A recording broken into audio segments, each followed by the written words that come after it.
I'ma need you niggas to be careful when you speak my name. I'm too legit from the field, I got plenty range. I tried to tell them I was good with the finger roll. I'm really dunking on these niggas while the camera roll. I've been lighting up the city, I'm a motherfucking star. See my name in the sky, baby, you know who we are. Nominated for the realest, so they treat me like a legend. You can come and work for me, I wish you rappers just forget it. Got a neck full of gold, so the bitch is really sold. Then I pull off in that Uber, yeah, I'm living on the road. Formulating, I'm fornicating, why niggas hating? Why they bitches at my shows in the line waiting? Yeah, I see these niggas and it's real as they seem. The bitches at my table say they living in a dream. I'm chasing all the paper, I'ma get it for the team. I'm drinking out the bottle, celebrating, finding things. You know what I mean? You know what I mean? You know what I mean? Yeah, you know what I mean? You know what I mean? Yeah, you know what I mean? Yeah, I waited on my time though. Now them haters scream my name from the front row. I'm jumping out the gym up on you niggas, I've been on the ball. Leaving with your lady from the spot has been a protocol. I am not the one that's ever really here to play with you. Who are you to think that I would ever be just cool with you? Now you know who out here running this. Every time we dropping shit, it seeming like we never miss. I can't say they bought them niggas cause I know they play with this. I'm never ducking nothing, I'ma speak it all in confidence. What up with it? It's Logo Talk, brought to you by the great folks at Alma Mater Design, man. Thanks for pulling up. This is SEC Media Day Talk. We hanging out. I'm going to let the music ride a little bit. We almost at 100 already, and we just got rolling, man. Smash that retweet button for me if you're on Twitter. It don't cost nothing to show love, man. We like to get it around 1K. We play the music and the vibes. We let that kick off a little bit, let the room build up so we ain't got to regurgitate the takes over and over. So hit that retweet button. Hit the heart button. It don't cost nothing to show love. It's absolutely free. Even if you're on Twitter, go to YouTube and just subscribe. It don't cost nothing to subscribe either. It's free. Hit that button for your boy, man. Let's climb the algorithms. I'm gonna let the music vibe out here a little bit. A few songs by my guy T-Ro. I appreciate y'all for subscribing to his music as well. He said his streams has been going up since I started playing it on this live stream. So keep screaming my guy, bruh. This song I'm playing is What I Mean by my guy T-Ro. Vibe out with me. Smash that retweet button. Spot the ball, baby. Let's go. Pig skin is in the air. Y'all smell that? Only pork I'm participating in is the pig skin, baby. It's football season. SEC Media Day. I can smell it, dog. What? My quarterback talking respectfully greasy today. My coach talking respectfully greasy today, bro. We're going to hang out a little bit, man. This is Logo Talk brought to you by the great folks at Alma Mater Design. We hanging out. Smash that retweet button. What's up with it? Tez, what's up, baby? St. Louis is in the building. Fried fish and spaghetti. You already know how y'all give it up there, man. Thanks for pulling up, my boy. I appreciate that retweet. Back to the music. We hanging out. I'ma speak it all in confidence, yeah, so they knowing that I'm here to stay. I got these haters so afraid. I see these niggas and it's real as they seem. The bitches at my table say they living in a dream. I'm chasing all the paper, I'ma get it for the team. I'm drinking out the bottle, celebrating, finding things. You know what I mean? You know what? I'm gonna switch tracks, man, because I want to get through these songs real quick and get the vibes going. We almost at 200, man. Y'all smash that retweet button. Elon love it when y'all smash that, man. He pushed my content, at the top of the algorithm. It's a whole Gator vibe going on, man. If you part of the ops, welcome to great content. That's how we do it over here on the Gator side, man. Nothing but great content from a lot of different people. This is real quick. This is should I slow it down a little bit? No, I'm not gonna slow it down yet. I slow it down right before we get started. This is My Own Lane by my guy T-Ro. Once again.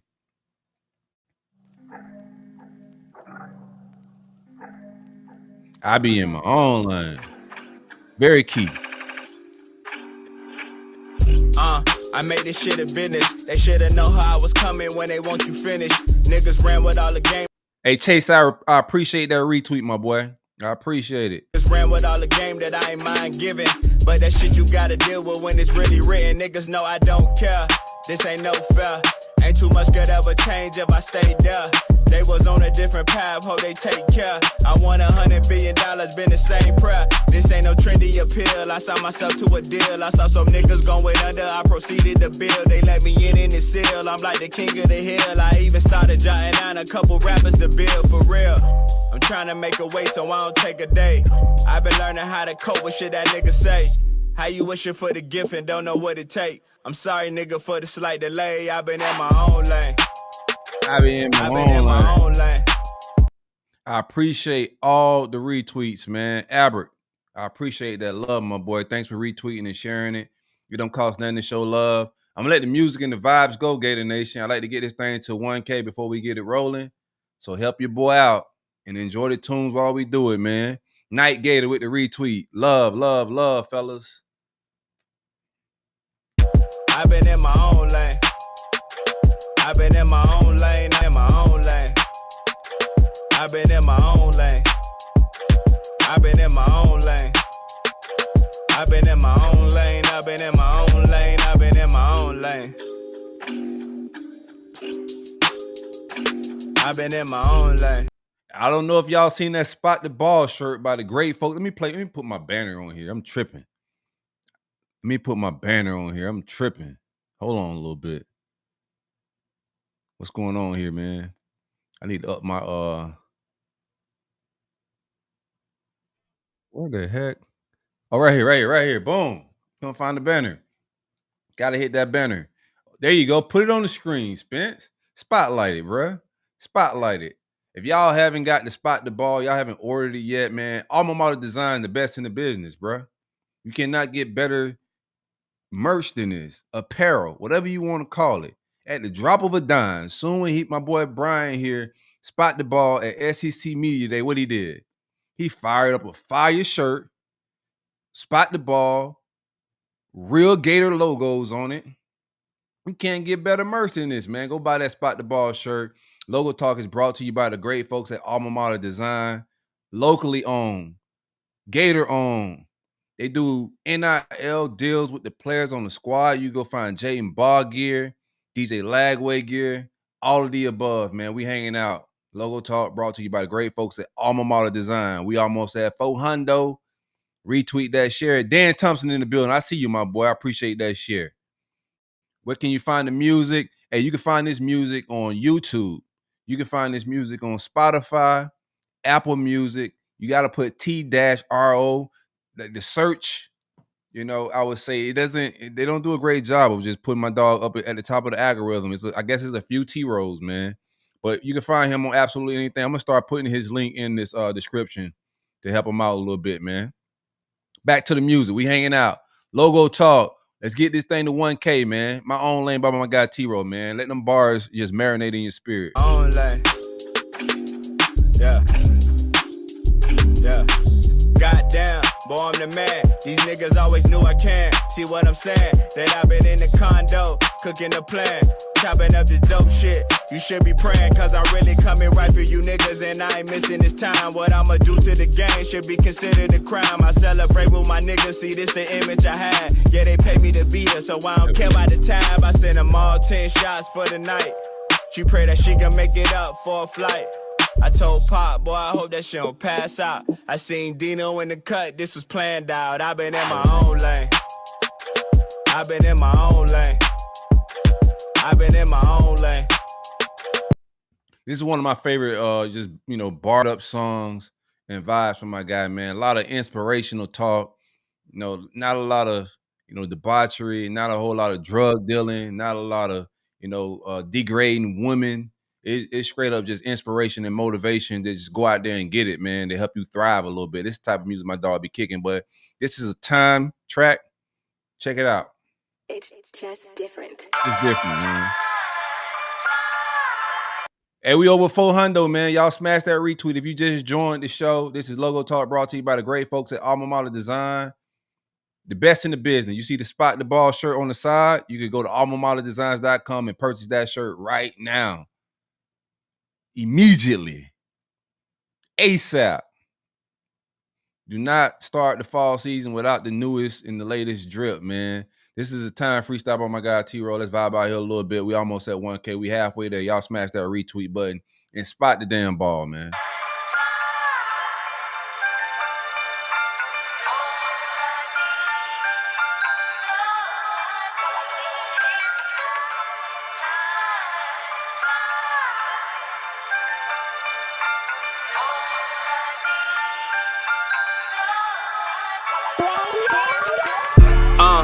Flow terrific, acting so prolific. Motivation bars, I keep my niggas lifted. I met some roadblocks, was focused on precision. We had to switch our train of thoughts to make it through conditions. Swimming with them sharks, they think it's dinner time. Either you stand up like a man or you the first in line. I saw my destiny arise, I visualized the times. But God ain't never made mistakes, so I just follow signs. See, they been doubting since legit, I'm like, it's no way. Baby coming through, I got that juice, I'm like, it's OJ. She wanna stay. Hey, Q, I appreciate that retweet, my boy. Shard, I appreciate the retweet. Sip, I appreciate the retweet. It don't cost nothing to show love, man. Y'all boys hit that button, man. We spotting the ball all fall. They got to show me what's up. You got to show me you with all the smoke, because I got number 2 at the helm. You heard me? Like my boy Click Clack say, man, my quarterback is Bible thumping again. We saved and righteous at the QB spot again, man. Y'all know what time it is, man. Let's go. Stay for weeks, I tell her, baby girl, it's no way. Niggas talk the flights, in reality it's Mayday. But I can taste that blood in my mouth again. Who the fuck they challenging? It's a shame I gotta show these niggas who the king again. Gifted with ability, so who the fuck they questioning? I was raised with niggas that'll spin you over hustling. We done be some silly odds, be careful how you play your cards. I know it's been a minute since you seen a nigga spit this hard. Grew up with some killers that'll pull it out the boulevard. I know it's the grace of God to shield me like a bodyguard. Damn, dangerous days in the city limits. You know they brought us niggas up that never show no feelings. The people feeling in their soul when your shit disappears. It's getting beneficial when you know your shit the illest. What's up?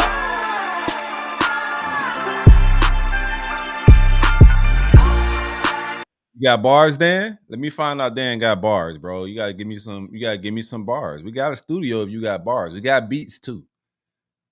From the mean streets of Core Springs, Dan Thompson on the ones and twos, man. Let's do it.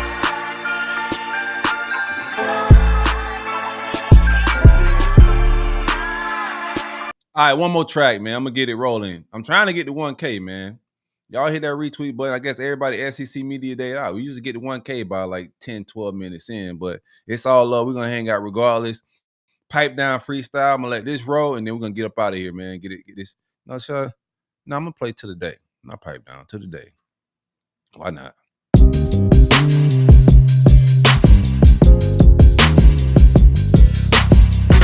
We almost at 600, man. Like, help your boy out.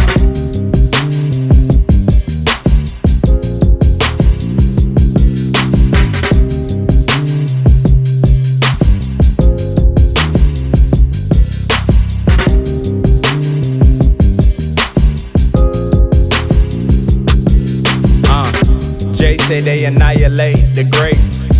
Just a little envision is what it takes. I've been ducking fakes. Prices climbing, they know I'm worth the rate. I'm pushing plates. No wonder my league is heavyweights. We gon' be on. Word is born. This ain't no sing-along. I'm coming strong. 97 is what I'm rolling on. I set the tone. If you tripping to get you drag along, I said it calm. So you niggas ain't gotta be alone. Permission gotta be granted. Oh, when this shit is given to each his own. But I ain't working for 'em for commission. So you gon' always feel a difference when you stay persistent. Only a couple niggas in this really be consistent. I've been told I'm the one that could get it. They set the crown on my head and I think that it's fitting. She said the sound of my voice give us spiritual healing. I'm elevating every time I might jump through the ceiling. I've been healing. I'm losing my balance so I could get the leverage. It's been a minute since I had an alcoholic beverage. I figured out I'd be okay if they just get the message. Hoping that y'all get my vision, got me really stressing. Yeah, I'ma ride on the lift and tell them niggas that deny you the moment is near. I see exactly through you niggas, I'm looking at shit. But all I shoulda, coulda, woulda, it sounded like fear, I'm out of ear. Yeah, see they drowning in pity. When I recognize my gift, I move city to city. They ask me how many I got and I say it's like 50. See, I've been working like a slave so these niggas can feel me, y'all don't hear me. Yeah, to the day that I'm gone. To the day that I'm gone, I'ma be working like. We almost at 700. 700 live. We almost there. Y'all smash that retweet button. We just finna chill, talk some Gator Media Day. Lagway, my guy Caleb Banks, Jake Slaughter, Billy everybody was talking right, like righteously greasy, respectfully greasy. And I like that. I like that from my squad, man. I like the confidence. Billy usually come into this type of stuff a little humble. But my dog came with a humble, greasy approach, bruh. I like the energy. I think he know he got something. We're going to see what's up, man. I'ma be working like a slave to the day that I'm gone. You got to cut them niggas off that be leading you wrong. Yeah. To the day that I'm gone. To the day that I'm gone. I'ma be working like a slave to the day that I'm gone. You got to cut them niggas off that be leading you wrong. Yeah. I promise my people a coup. The infrastructure that I'm building gon' cut off the roof. I'm peeping that these other niggas ain't living they truth. It ain't no secret what I do when I'm off in the booth. You see the proof. Yeah, I'ma say what I mean. They say the money and the fame always come in between. See, it's gonna be a special moment with God intervene. It's like the lows come along with chasing the dream. You know the scheme. Yeah, got the soul of a titan. I'm the newest superstar, perform like I'm Zion. Yeah, we gon' really see the flaws when pressure applying. They would've thought we had a ladder, how niggas is climbing, so we shining. Yeah, to the day that I'm gone. To the day that I'm gone. I'ma be working like a slave to the day that I'm gone. You gotta cut them suckers off that be leading you wrong. Hey, man, let's hang out. Let's talk about it a little bit, man. Y'all see the banner down in the bottom. Alma Mater Design. This is logo talk. You want to save 5% off, then the link in my bio on Twitter, use that. You get your 5% off. But let's kick it. Let's talk about it a little bit. Spence, I know you got clips and the shenanigans all lined up for me. First of all, I think it was the perfect combo of people that they had. I did want Tyreek Sapp to pull up, just from an emotional standpoint. I think he's the emotional leader of the team. But Caleb Banks spoke well. We haven't really heard Caleb Banks speak a lot in the past. Haven't done a lot of content, but he spoke very well, confidently. And then everybody had echoing the same message, man. Spot the damn ball. Like, that's the message from the coach. Billy said it. All three players mentioned it. And I like the energy of it, bro. Because, I mean, you could walk into this schedule and everybody hyping up the strength of the schedule. Everybody trying to operate out of fear. Oh, that schedule's too tough. Yeah, Florida has some talent, but that's the toughest schedule in the country.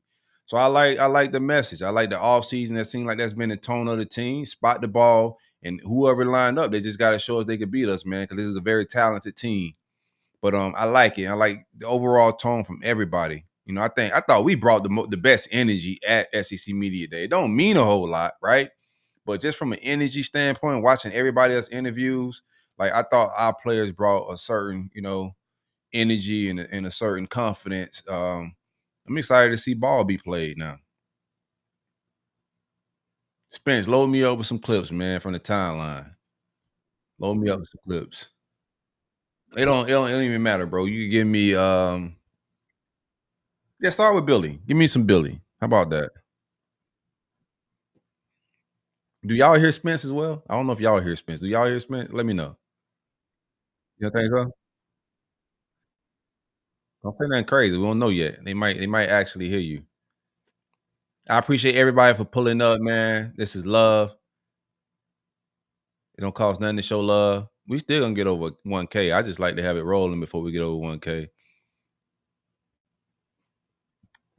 We're just gonna play some of this and just talk about it a little bit. Any questions, man? Any questions? Y'all want to engage? The comment section is wide open. My guy Spence is working behind the scenes producing. He's gonna put y'all questions on the screen and I'll answer it. Or your takes. I'll read them off and we can talk about it. 3 times he mentioned that people are sleeping on 3.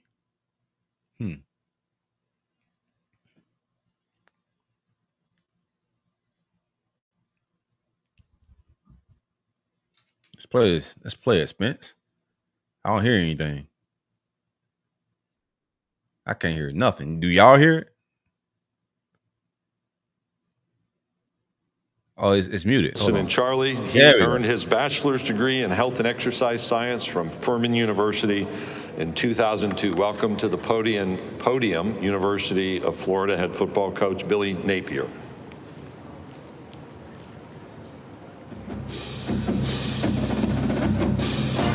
You brought the band? Never mind.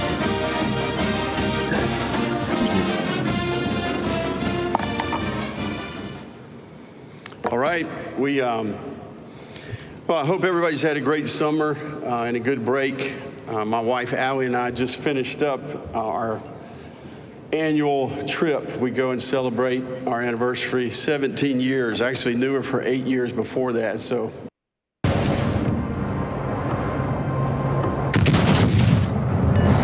Oh, Lord, man. This ain't got the free YouTube, man. YouTube account, bro. 25 total. And I'm extremely thankful for her selflessness and the job she's done with our children. Certainly being a coach's wife can be a challenge. It's good to be here in Atlanta. I grew up a little bit north of here. I don't hear it. My dad was a high school coach in Chatsworth, Georgia. And Dad's teams, when they would get eliminated from the playoffs, we used to get in the car every Friday growing up and go watch a playoff game in the state. I can still remember getting in that pickup. I'd be in the middle seat. One of my dad's coaches would be in the passenger seat, and we would go around, but never fail. I don't want to hear about Billy's family trip. Every year we would drive south. Move along a little bit, man. Our athletic department. His dad talk. 79 draft picks, which shattered the record of 65, which was a previous record for the character. And the guy was phenomenal on game day. He's just a great competitor. He showed a ton of grit and toughness, played through some injuries, and obviously I thought he grew as a leader every week as he continued to get better. And I think year 2 for him has got a chance to be really special. His degree will be in education sciences. One of the great things about this 2025 team that we have is we have a lot of football players that have leadership traits. We got some guys that have been through some battles. They have experience. It was tough to pick 3 guys to be here today. We got a lot of guys that are deserving. And I really believe that's the most crucial ingredient when you start talking about having a great team, the character of the players that are leading the team. And I think we have that with this group. This group believes in what we do. I think that's where we really took a big step in the right direction last year, is we found a level of confidence that we could go toe-to-toe with any team in the country, any place, any time. You spot the ball last year. At the end of the year, you could argue we were playing as good a football as anybody in the country. Yes, talk that shit. And I think that that's a result of our development process. Our development process is working. It's working for the players as people, students, and football players. The organization as a whole is executing as well as it's been executing since I've been the head coach. We're healthy on the inside. We've got great leadership in every part of the organization. I'm really proud of the work that I see every day. The bottom line is we're seeing. Pause it. I love everything he's saying right now, dog. I like the energy from Billy. Usually my dog come in real calm and relaxed, bro, but he's got a little oomph to his talk. Talking health-wise, emphasizing that we healthy on the interior. My boy talking that talk. Saying we turned that corner. He ready for some accountability this year. I think this is the year. We finna hit play and we're gonna let it roll a little bit, but this is the year we all been waiting for. He been building for. He came in, he said it's gonna take a while. He's gonna build it an old traditional way. We ain't gonna go portal heavy. But now we at that point, bro, where all the weaponry is loaded. And I like the way he talking. I missed it earlier. I had a long meeting, bro, that went like 2 hours. So I missed it live. But Billy is confident, calm and confident, and his energy is up a bit from the 3 previous years. You can feel the energy. Hit play, Spence. Let me just vibe through it because I didn't catch. Our people get better, and I think there's something to backing that up. We have 12 guys that are reporting from training camp from last year's senior class. The discipline and accountability for this group is at an all-time high. We had 80 players on the SEC honor roll last fall, and that's a Florida record, but that's an SEC record in the history of this league, playing football, 80 guys. We had Pause again. Same old phone? Nah. We got to get you off the new commercials, Galaxy man. Z Fold 7. I gotta give you my YouTube account, bro. We gotta get you. And don't remove it from the scene. We all good. We okay with the commercial. Just cut it. Just mute it. I mute it next time. It's all good. Put it back on the screen. But the accountability, the discipline. I want to see our penalties drop, our penalty yardage, all of that stuff, man. I like the talk because we can hold him accountable for everything he's saying at this media day. And I don't think he's just blowing smoke. I think the team is turning that corner. They should. They was turning that corner towards the end of the year. Play it again, Spence, without the commercials.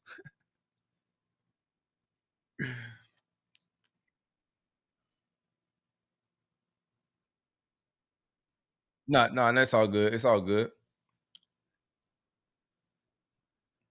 It's all good. If we got commercials, that's fine as well. You could have kept the same video going. I ain't tripping on it. Next time, I'll just give you my my YouTube account. Braxton, what's up with it, man? Spot the damn ball, dog. What are we talking about? What are we talking about? I like that energy. Billy was hyping up Sprito. That happened? That's when we need the commercial break, Spence. If that happens, we're gonna skip over that. I don't want to hear that. Can't be lying about the walk-ons. Lie about my starters. Don't lie to me about the walk-ons now. As we talking about Team GPA. Ace, what it do, man? Smash that retweet for me. Braxton, Ace, y'all smash that retweet button for me. It don't cost nothing to show love. It's free. Free 99. This past spring, which is another record for Florida football. And that's a result of the ownership of the players. I think they're driving this. And I'm going to tell you, one of the things I'm most proud of is the player development space. We are dominating in that space. The Gator Made program is second to none. I think the experiences that we're offering the players, the resources that are available, they're on another level. There's a little something different in the air right now in Gainesville. Everywhere I go, I hear the Gator boys stay hot. And, to me, how do we keep that momentum? It ain't even me. I'm in South Florida. Pause. Hey, like he said something in the air, and it ain't even me, bro. I ain't up there to make it smell like the projects, man. No cushion in the air, dog. But he said something in the air. Gator boys stay hot, dog. Hit place, man. Let's go. He got me hyped with that when he said something in the air. I think we do that by keeping the main thing the main thing. This is a challenge that's worth pursuing, and there's no other group that I would want to do it with. I get excited when I go in that building and I observe our team and our staff work. This 25 group is a new team. There's new roles, there's a new set of challenges, and I think it's important that we stay the course. We need to continue to teach values. We need to continue to prioritize education, and we've got to teach football at a high level. We're going to be values-based. We're going to be purpose-driven. I believe we have enough talent. I think this team is going to be all about doing the things that require no talent, and we have to stay consumed with improvement. We got to keep getting better. Ever wondered what your home looks like from space? I got Enter muted. your address. I can talk when they go on commercials now, Spence. Just let it ride. I mute it so the people ain't got to hear it. But he talking that talk. He talking life talk. You know what I'm saying? Like, that's why I like from just grooming young men, like just building character, getting these guys prepared to be just great people in the world, productive citizens. Man, Billy does a great job of that, bro. I think he recruits well. I think he evaluates well in that department of going to get high character guys. So when he get into that bag, like I believe every word he's saying from that bag, but the part where he's saying that we got to coach at a high level, that's what I'm waiting for right there. But all that character stuff, the character building, the program, like doing things the right way, all that stuff is fire, man. Hit play, Spence. Oh, I got to unmute it. It's on It's not about yesterday. It's not about tomorrow. It's about today. And we got to follow through. I respect this group and their commitment. They take action every day. They continue to stack days. The most important thing right now is that we finish this summer You know, we need to try to create some momentum here as we get into training camp. The next 40 days are going to be critical. I think it's important that we focus on how we prepare. We got to continue to build the resiliency and the toughness of this team. We got to stay process oriented, and we have to have the discipline to keep following through. And we got to be the best teammate that we can be. You know, I think if this group, if we're loyal to each other, all right, and we do the absolute best we can do for each other, we got a chance to have a really, really good football team that can put the ball down and play with any team in the country. Let's I'm confident that our best give is me a good walk enough on, to get Billy. it done. I'll walk on right now. And I Right off the think top. this is a special group. I don't even need no NIL. Before we wrap it up here, I want to thank you for what you do. Like, what are we talking about, bro? All right, go just play it, Spence. I'm getting hyped, bro. I've been in football my whole life, and I believe in the game. I believe in what the game can teach. And as our sport and athletics in general goes. Pause it real quick. I don't like this energy right here. I don't like that you came in here and put 12 personnel and trying to bring me down, bro. Like the energy, the vibrations is high right now. Billy Napier's Burr, like what is even your name? But the vibrations is high right now, bro. I don't even feel like I'm lying. So don't come in here talking about 12 personnel when I got a bunch of Ferraris in the garage. We are not pulling the donks out. This is F1 races that we participating in, bro.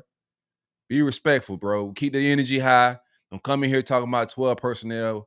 Billy said this is not last year. He just said that. He just said this is 25. Ain't no 12 personnel. We ain't even talking. We're going to go 12 personnel because we got to. It's a part of the team, but 4 and 5 wide, man. Hit the play, Spence. Let's roll. Through a lot of adversity, I think it's important that we don't need to forget what our game can teach young people. And you guys tell that story.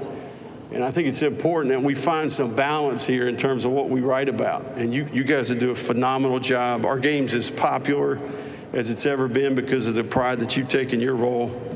I'm thankful for the stories that you tell.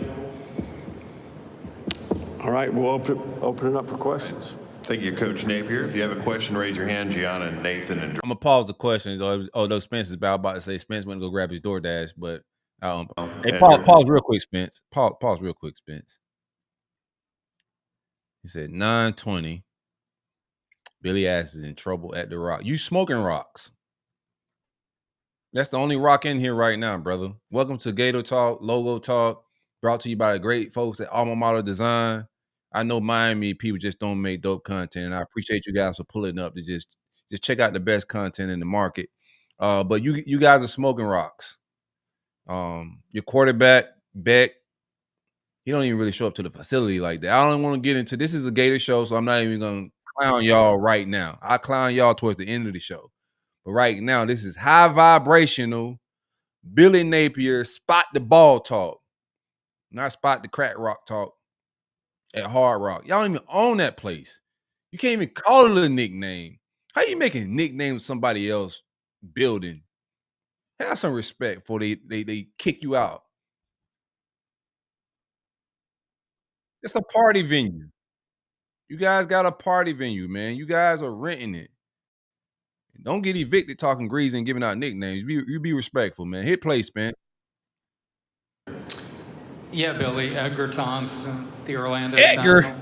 Edgar led the first question. Reverb. Who let Edgar talk first? Yeah, Billy, is it fair to say that you arrived with more outside expectations than your previous years? And what's it going to take to meet them, particularly against his schedule? A lot of people think the nation's toughest. I'm sorry, Edgar's booty cheeks. Yeah, I mean, I think the first thing I would say about expectations is when we talk about expectation, I think the important part is what we expect from each other. And I think we've learned that, right? That's what I want. I think it's not only do you need to block out noise, but it's absolutely necessary that you do it, right? So I think we got to have high expectations for each other. We see each other every day, right? I think this is player to player, it's coach to player, coach to coach, all parts of our organization. So Mark Long up there? That's where we spend our focus. I really believe that's when the magic happens, right? Is when you look around that locker room and you trust the people. I think there's connection. There's a chemistry that's needed in this game.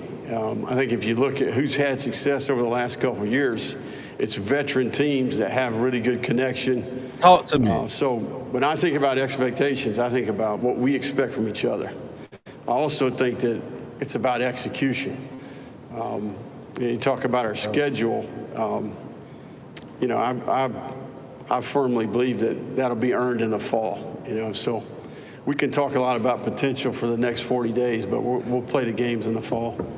We'll go in the center Games got to aisle, be just played. right about halfway.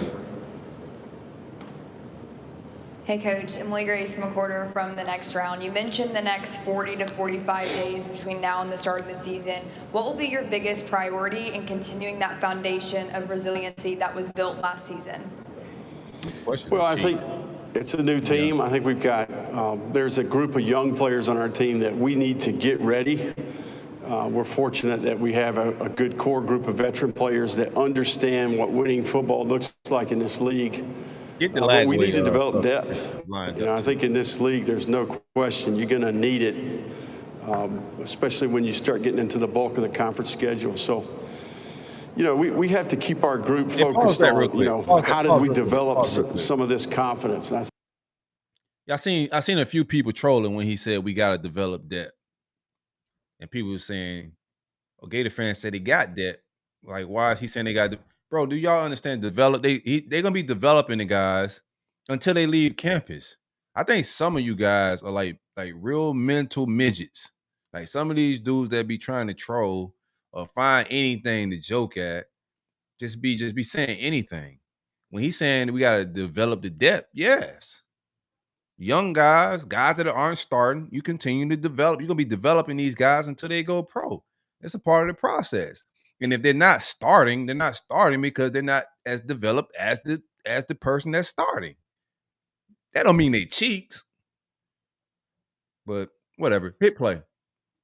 I think we anchored that in how we prepare, our toughness, the discipline, being process oriented, and certainly being a great teammate. And I think training camp is critical in those areas.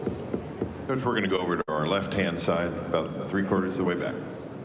Coach Thrift Behringer, Sports Visions. Got to know your brother Matt from LaGrange High School over the last couple of weeks. Talk about, for one, his progression, how amazing job he's done, and talk about your relationship with high school coaches, how important that is in growing the brand. What is going on? Yeah, no, This is Pod 5.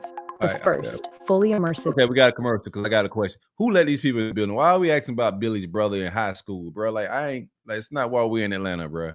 Ask that at the Gator Media Day. This is SEC Media Day. Who let these people get credentials and come sit down? First of all, Edgar leading with the first question was a red flag for me. I just knew it was going to be downhill from there with the questions, bro. If he got the first one, it was that plain Jane. Is Mark Long there? That's the only way this is get worse. If Mark Long there. Shout out to Mark. It's my guy, but, you know. And, you know, we're all a result of watching our dad growing up. You know, I just happen to be coaching college football. I think we love the game, you know, and I think we get a chance to get together each year around the 4th of July. And it's awesome to hear from them about, you know, their teams.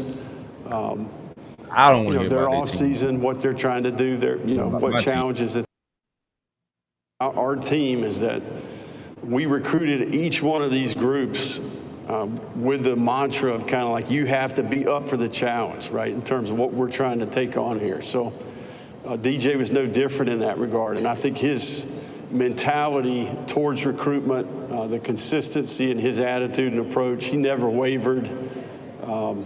Obviously in a little bit of a difficult time as well. So DJ's got great parents. I think he's got a great foundation in terms of the values. You know, I think he's a great teammate. So he was phenomenal throughout that entire process, and he certainly made a difference in our team.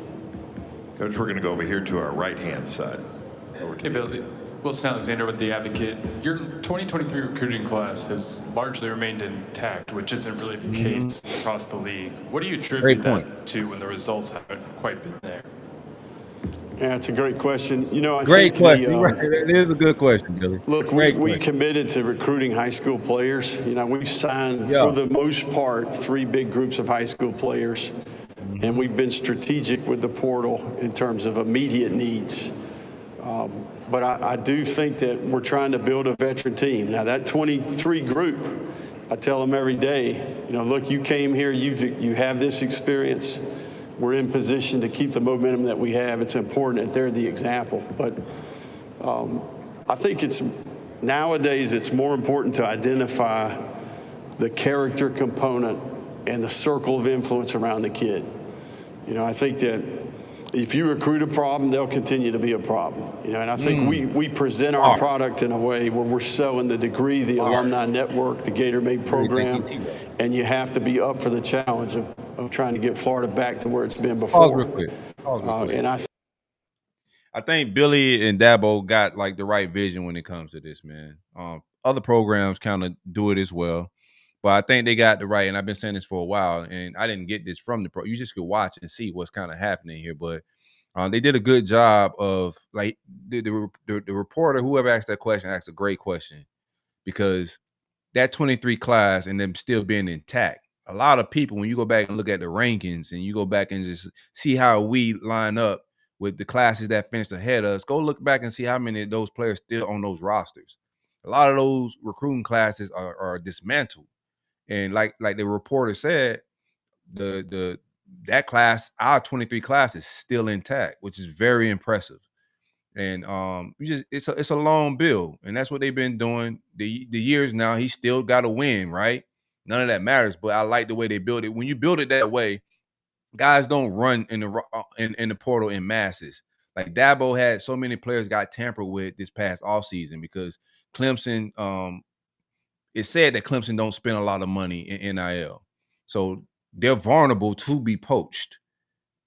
And Clemson was tampered with. Their roster was tampered with heavy, and nobody bounced. And that's from a loyalty standpoint. And like Billy said, when recruiting these guys, who's in their circle, who's in their corner. And when you bring these guys in, you let them know, like, hey, I'm not going to replace you with somebody in the portal. Sit tight, vibe. When it's your turn, I'm going to develop you, and you're going to play right here. I'm not going to bring anybody in to play ahead of you. You're going to get your reps early, and we're going to build you up to starter reps. I like the program. I like the way he's doing things, but that was a great question. That's right. I think that's one of the reasons we've been able to keep it together is we told them when they came in, look, it's not going to all be sunshine and rainbows here. We're in this thing for the long haul. So I think a lot of this is how you pitch it in recruiting. We're continue to do that, and retention is more important than it's ever been. We're going to go over here to our left side again on this far aisle over here to our left. Yeah, one good question. Cole Thompson, SEC Unfiltered. Kind of a 2-part question. You landed Dallas Wilson late in the process. He actually went to another school first before deciding to go on down to Gainesville. Can you talk about the importance of recruiting until the final whistle to where you have to kind of turn that page off? And then also, how much has Dallas been so influential on building your offense for this upcoming season? Yeah, Dallas's recruitment was really unique. I think his family dynamic with his mother and his grandmother. Dallas actually contacted us. I think he asked out of his national letter and then contacted us. We recruited Dallas the entire, ever since we knew he was a really good player. But look, Dallas. I want to educate the ignorant. Johnny, you have no idea what you're talking about, my boy. Like, you really have no idea what J. Mike is the only player. See, I could tell you from a team, Johnny, that go porter heavy. I could tell, like, you from a program that don't develop. I could tell you a fan of a program that can't recruit high-level wide receivers from the high school ranks and develop. I just can tell. I don't even know who you cheer for, but I can tell that you probably ain't laying no 5-star receivers type shit. Excuse my language. This is a family show. I could just tell. Hit play. Let's roll. This is going to make our team better. I think what I really appreciate about Dallas is this spring, his work ethic, his work capacity, his toughness, the way he competes in practice, his practice habits. He's a big physical player. he's a tough guard. He's a tough matchup, right? So. It's all good. It's all good. We're gonna deal with your commercials. It's okay, Spence. It's all right. Everybody don't have YouTube Premium. He's talking about Dallas Wilson, and I'm glad that they asked this question as well. I think Dallas Wilson is going to be a matchup problem year one. That's why you'll get 5 stars. You don't get 5 stars to put them on the bench. You get 5 stars to play them right away. We didn't go Porter heavy at receiver because we plan on developing the guys. We going to get these 4 and 5 star receivers annually. Billy don't slack at the receiver spot. Everywhere Billy has been, it don't matter where. Clemson, Bama, you name it. Here, he's sending guys first round. He's just developing them, and he get them out the high school ranks. He recruit them. He recruit at a high clip with high school guys. Like Billy's known for his receivers. Dallas about to get off. I think we got the best wide receiver room in the country, bro. I'm gonna talk greasy. That's my favorite room on the team. I think we got the best wide receiver room in the country. Everybody got to show me world class speed, 10 threes, 10 fours, 10 fives, everywhere. Every single spot. And my run game already gonna cause a fucking just problem. That RPO, Jaden Barr, Jacoby Jack Cheese, man, what are we talking about, bro? You're gonna have to load the box. And when you load the box, I got Ferraris on the outside. Straight up Ferraris. Your program might not have those, so I can get why you keep saying that, Johnny. All right, let's go hit play. Let's get back to this Dallas Wilson talk. Yeah, Johnny's too big for his britches right now. Pants is tight. Oh, it's muted. My bad. Level of self-discipline and intensity and urgency once we get to the season, but there's no question Dallas, he's going to make our team better. Good. We're going to go right down the center aisle to Mike. Coach Mike Griffiths from the Atlanta Journal-Constitution, Dog Nation. Last season, you pulled off one of the more remarkable coaching turnarounds that we've seen in recent history. When you reflect back, and I know today's about the future, but what would you attribute that to, and what you were able to accomplish, and what your team was able to accomplish after the start that you had? Yeah, I've been asked that question quite a bit. Look, I think we had a quality group of kids. I don't think a normal group would have been able to handle that. And I would say that in that I'm an adult. I can turn my phone off. I can, continue to work. These guys, they live in a digital world, right? So I think that they had unique relationships with each other. And we've got choices, right? We can choose to blame other people, or we can choose to be accountable. Let's get it live. I think we had really good leadership. I enough. This is great. This is great. You transition. You bring Lagway. I want to get some Lagway talking points. Some of them questions is cheeks. Hey Johnny, man, it was fun while it lasted, bro. We're not gonna entertain you anymore, bro. This room, our whole team, we got talent everywhere. This man say we lost too much talent on the D line. You're smoking crack rocks, bro. We got a very talented D line coming back, man. You just not educated ball. You're casual, so I can't really talk too heavy to casuals like that. You got to be a Miami fan, though. I could tell. Yeah. Miami fans are notorious for not having, profile pictures because they ducking the ice. You feel me? So I know Johnny ducking ice. I can tell.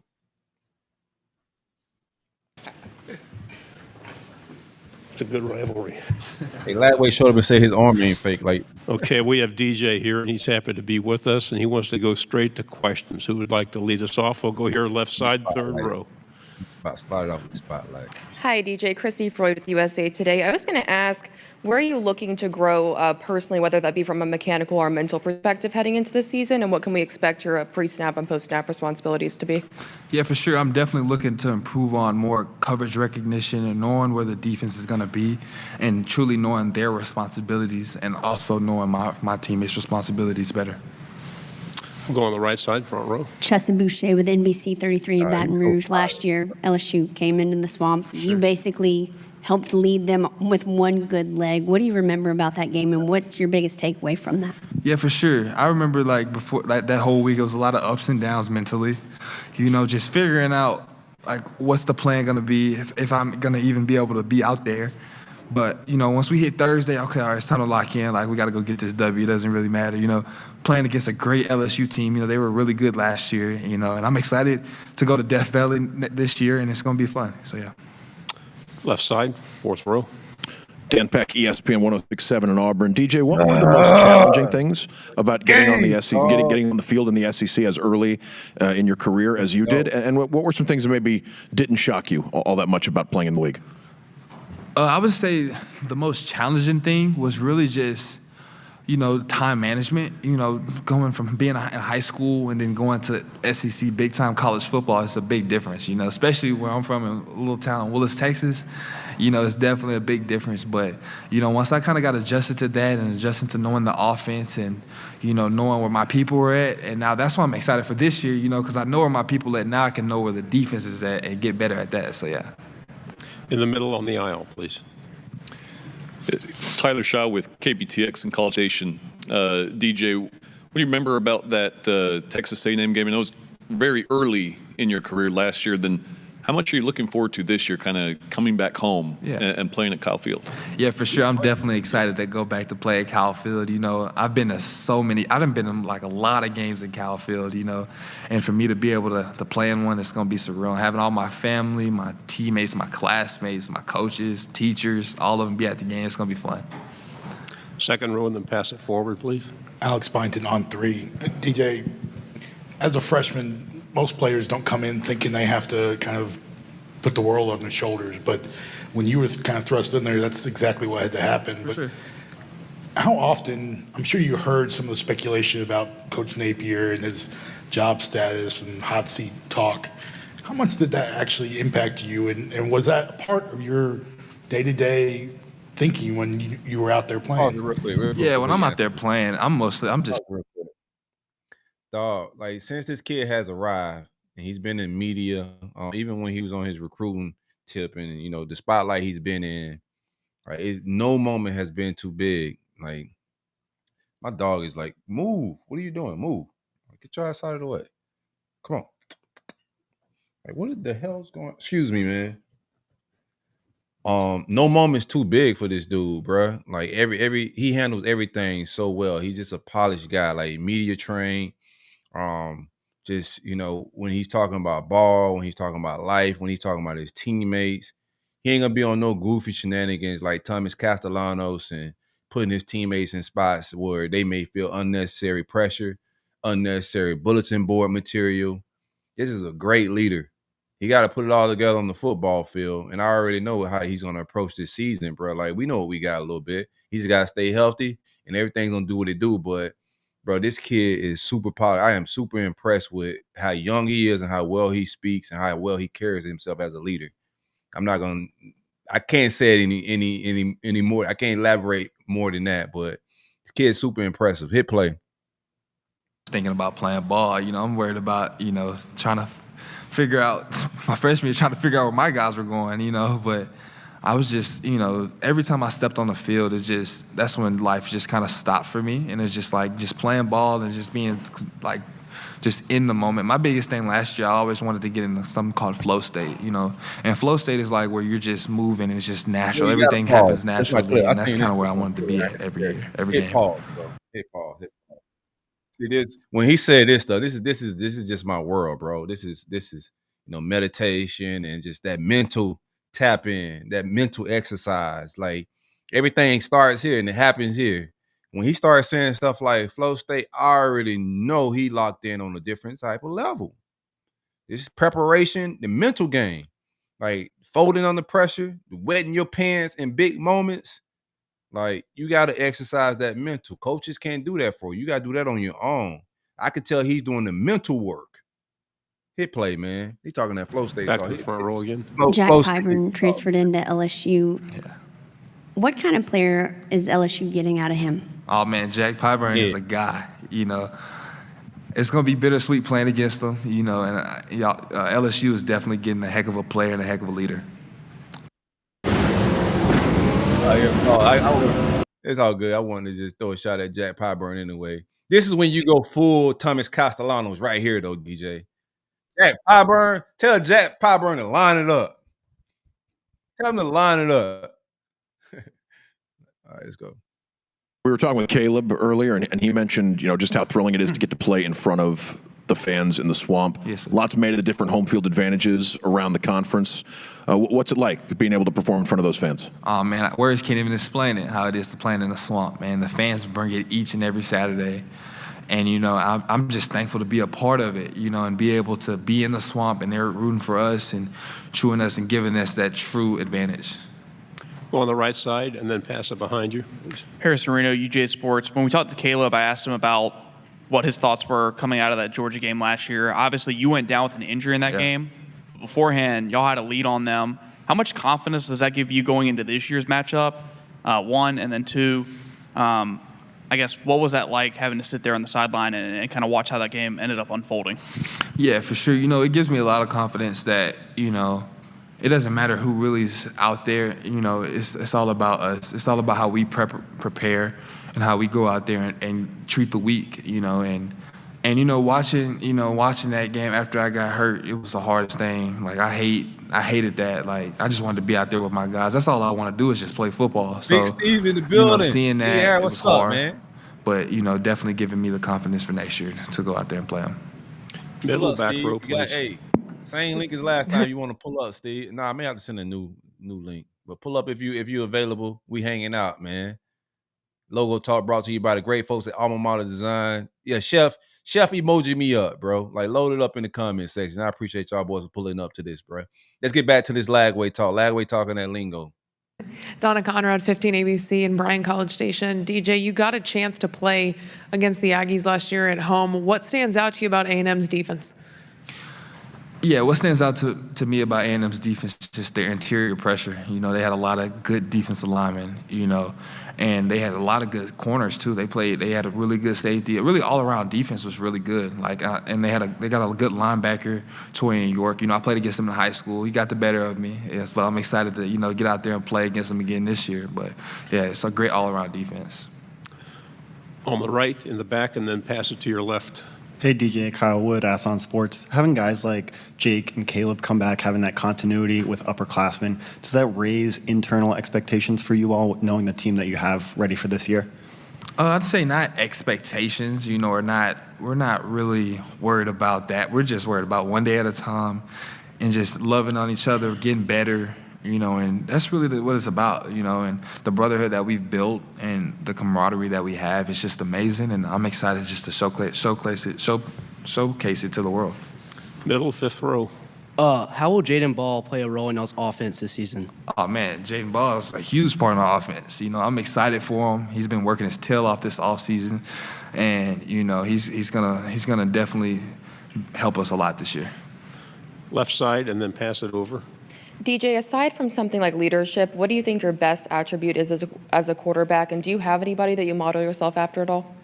I'll say my best leader as a quarterback is, my best attribute as a quarterback is really just, I'd say just as people would say, I guess, aura, confidence, and just the way I portray myself on game day. Like, my teammates always joke around about, like they say that I'm a totally different person on game day, and that kind of oozes out of me, and it's just great to be able to be that for my guys. Hit pause real quick. Pause on the aisle, please. Very first time I met this kid, bro, on his recruiting trip in the Swamp. I said, bro, this kid energy exudes like winning quarterback energy, bro. I'm not on no just hype train. Like certain people you could be around, and I compared that energy to like a Jameis. Not to say that anything alike. They may both end up being preachers one day, to be real with you. But not saying that anything alike from a character standpoint, but from a standpoint of just winner vibes and players gravitating towards them. Like you could feel it when you come around this kid or be in the same building as him. Like this dude is just a winner. Hit play, man. I'm glad he said the aura talk because like I'm pretty sure he gets that compliment all the time. Yeah, DJ, when you look around the conference at some of the other quarterbacks that are playing right now, how would you just evaluate the level of play at the quarterback position in the SEC right now? Man, there's a lot of good quarterbacks in the SEC right now, and I'm it's just great to see, to be able to compete against some of them and to watch them, further their careers and stuff like that down the road. I'm excited for them. I'm always praying for them. Right side, third row. Trevor Denton, Way 31. How do you manage the pressure of being the starting quarterback at the University of Florida, especially after the way you played last season, entering this one as the starter? Yeah, for sure. I always say pressure is a privilege, and once you have pressure, that means people are counting on you to do big things. So I'm always excited when people say pressure, and that's why I just love like game day atmosphere, because it feels like all eyes are on you and you got to put on a show, so that's what I'm excited for, yeah. 2 to finish on the second row and then on the 5th row. Kind of along those lines, how do you internalize that pressure? And I mean, not to harp on it, but there was a lot of pressure on you specifically last season to kind of say your coach's job at one point. So how do you handle that? Make diamonds, man. Yeah, the way I handle pressure and all that stuff, I kind of prepare during the week like crazy. And preparation leads to confidence. So once I get to Saturday, I already know that I didn't put the work in. I did all I needed to do. And kudos to the coaching staff. They prepare us like crazy. Like Coach O'Hara and Coach Napier, they put together a plan for the quarterbacks and just all the team in general. So like when we get out there, we already know what's going to happen dang near. So it's great. Final question on the right. Pause real quick. Micah Farmer, Eagle. I think we almost is he almost done with this clip? Smash, retweet, hit like, all of that. Stephen Harris, I text you a link, my boy. Pull up, let's hang out and talk a little bit, man. And this is Logo Talk brought to you by great folks at Alma Mater Design. Just from I like everything. I'm not gonna keep saying the same thing over and over, but I like everything he's saying, bro. One of the things I do want to say is I am, what's the word for it? Like them not bringing up that shoulder or whatever injuries, like them not doing that, to me is classy. Like we give media and we give reporters a hard time. I think if you ever check out the spaces, we were having a conversation about this in some of the Gator spaces about if DJ go, how much was the media going to talk about his injury, especially that shoulder? It's just not a lot of talk about injury. And I think that's very classy media, because you could get very clickbaitish, and just start talking about things that could grab attention, and DJ Lagway was an attention grabber during the offseason. So shout out to the media for asking, even though some of these questions is trash, right? I appreciate the trash questions over just shoulder and injury, low vibrational stuff, man. So from that standpoint, let's finish the rest of this clip and then we'll just move on with the rest of Media Day. YTV. DJ, you've been very outward about your faith your entire time in your recruiting and your time at Florida. How do you think that helps you as a leader, especially through ups and downs of a typical football season? Yeah, I definitely say faith is a huge part of my life, and having God as the foundation has been wonderful, because like you said, it's a lot of ups and a lot of downs on the football field, even in life. But having that foundation, let's go. Shout out to click like we Bible thumping again, man. DJ, thank you very much. Thank y'all. Go Gators. Saved and righteous at the quarterback position again, bro. What are we talking about, man? The moments. All right. I got hype. I'm sorry, guys. It's a family show, but even your kids should hear about, Bible thumping, bro. Johnny Lagoon, man. I appreciate you for engaging, brother. I appreciate you for hanging out with us. Let me remove this from the scene. Stephen Harris is gonna pull up and hang out with me in a little bit. We're in between interviews, man. I was hanging out on Instagram. I follow quite a bit, of the players on the gram, just to keep in contact, and be abreast to what's going on, right? And defensive tackle has been a concern of mine since D-Rob transferred to North Carolina. I thought that was a blow. Like that kid's talent and his future and his ceiling a lot. Tavares Brown, who transferred to us last year, just in time. We talking some yo. What's up with it, Steve? How you doing, my guy? Good, boss man? Vibing, man. Vibing. Big SEC Media Day, feeling good. Before I was just about to talk some Brown defensive tackle talk. We're gonna talk that, but what you thought of like the overall Media Day? We had two trench monsters. Yeah. Caleb Banks was up there. He's sounding good. We spotting the ball. How you feel? Spotting the ball, kid. They sound great, man. They just exuding the energy that's been around the program. So to see them go out there and just do it on the main stage, answer the questions, look sharp, look good, feeling confident. This is definitely different than the previous SEC Media Days. These guys are confident, and the reporters, just the questions that they're asking, I could tell that they're confident too. And so it wasn't a lot of riff-raff questions, wasn't a lot of stuff that people probably was expecting. What just tells me that everybody I was shocked that believes. they ain't talk about his shoulder. Like I was Yeah, shocked. yeah. Now I guess they didn't want to beat the dead horse. A So great, many a great, people. a great PR move, right? Was him. Like that's why I say this kid's sharp and polished. Mhm. Like when he first show up and he make the joke about his shoulder, but Yeah, before he throw gets them like off. into attention, he makes a Yeah, like this is great PR. This is like yeah, polished work, bro. Like for this is a sure. veteran move by a Yeah, young for boy. sure. So he Yeah, makes light and makes a joke about the shoulder injury right off the bat on some yeah. other clips before he got to the main press. And I thought that was a genius move, bro. Yeah, yeah, you got to get the elephant out the room. Just Yeah, letting him. But I like what he said. Where he said, he's not just getting better. He's not getting back to where he was. He's getting better. Like right. he's beyond. Hey, I just got to get back to where I was. Meaning there's no problem, and he's actually progressing way more than people actually believe or know. Yeah, man. Billy Confidence. I said in the early in the show that like they talking respectfully greasy, Steve. Yeah, no, for sure. They talking greasy, but it For got sure. a respectful tone to it. And Billy usually he in the past he came with positivity, but he didn't come sounding like he got a stick. Yeah, It yeah. sounded like he sounded like he got a stick this year and he know it. Yeah, he almost daring people to say something bad just so he can have a little more material. You know what I mean? Like, A yeah, say something so we can put bulletin it up. board, like Yeah, hype us up. he's confident, man. He's confident. It's definitely another side of Billy, the side I've been waiting to see come out. But he had to make sure his team was mature enough and responsible enough for it. And I believe they're Yeah. gonna answer every call, man. I'm excited about them, man. And seeing Banks there was big. You know what I mean? A big dog representing as a D tackle, going to represent your team, man. It's a big statement. Yeah, I think Banks. That was my first time hearing him talk like extensively Yeah, to media. Super impressed. Like I didn't know what to expect because he never talked, and I kind of wanted Tyreek to go, but glad they sent Caleb. He echoed a lot of things that Billy was saying. To spot the ball was something you could tell they made that the moniker for this offseason. I think big too, time. like another like psychological move.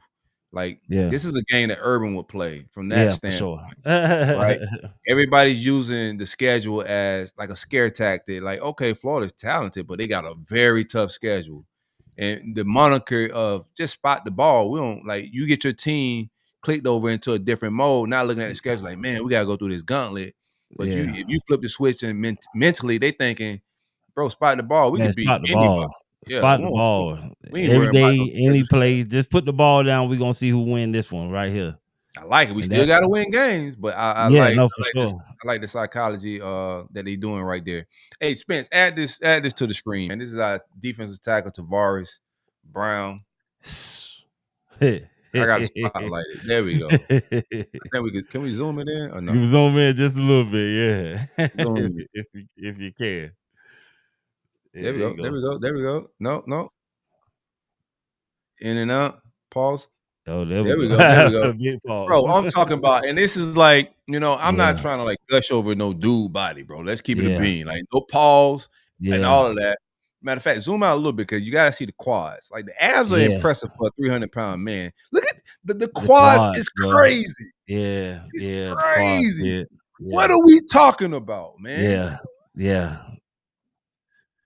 Massive human being, man. Let's The do weight this. program is working. I ain't gonna lie. I told you I need a 6-week membership, man. These Get Miles an extension, bro. Like throw man, that boy duffel bags, bro. So that's my thing with Brown, right? So when I seen him, I didn't think my take was when we lost Desmond Watson, a lot of weight, Mhm. we lose what's my guy name? Cam Jackson. just Mhm. big guys, right? They look bigger than him, but they not. Well, Dez bigger than everybody. Yeah. Let's clear that up. Yeah. Let's clear that up. Dez is bigger than like everybody. But For like sure. Caleb Banks, you know, even with like I'm thinking like Gervon Dexter, I thought this dude was smaller because he's so lean with it. Like he Yeah. carries 300 pounds very well, bro. Yeah, bro. Yeah. Nah, man, he make me feel small standing next to him, bro. I'm 6'5", 330, but just they muscles trapped sitting up here, your shoulders all super round, bro. Like these guys are massive, bro, and he's light on his feet, bro. Just that's a lot of size that's gonna be in the middle. So I understand, we lost a lot of meat, pause, but these guys are physically imposing. Even Banks, bro. I think Banks like what 305. He carry it well, bro. Oh man, I never seen anybody. I've been around a lot of athletes, bro. The way these guys are built today and the way they carrying the weight is just amazing, bro. It don't even seem real. Yeah, man. So what are you expecting now? Have you heard anything about him around the program? I hearing good things. I Yeah. thought he looked good in the spring game, to be honest with you, Nah, man. yeah. I've been What you hearing hear? he's a dog. I'm hearing he's a dog. I'm hearing you can't move him. I'm hearing you can't move him. And with the How the hell they found linebackers, him? Like he showed up right before camp yeah, last year. And I wrote him off. I was just like, they just yeah. grabbed something because we got a spot. Yeah, it was literally right before camp because I know that last like spring or last thing I went to, I walked when I got to the field and I seen this kid. I'm like, who the hell is this? He stands out. You can't miss him, kid. I don't know where they got him from, but I'm glad we got him. And I'm glad he's been working with Chapman.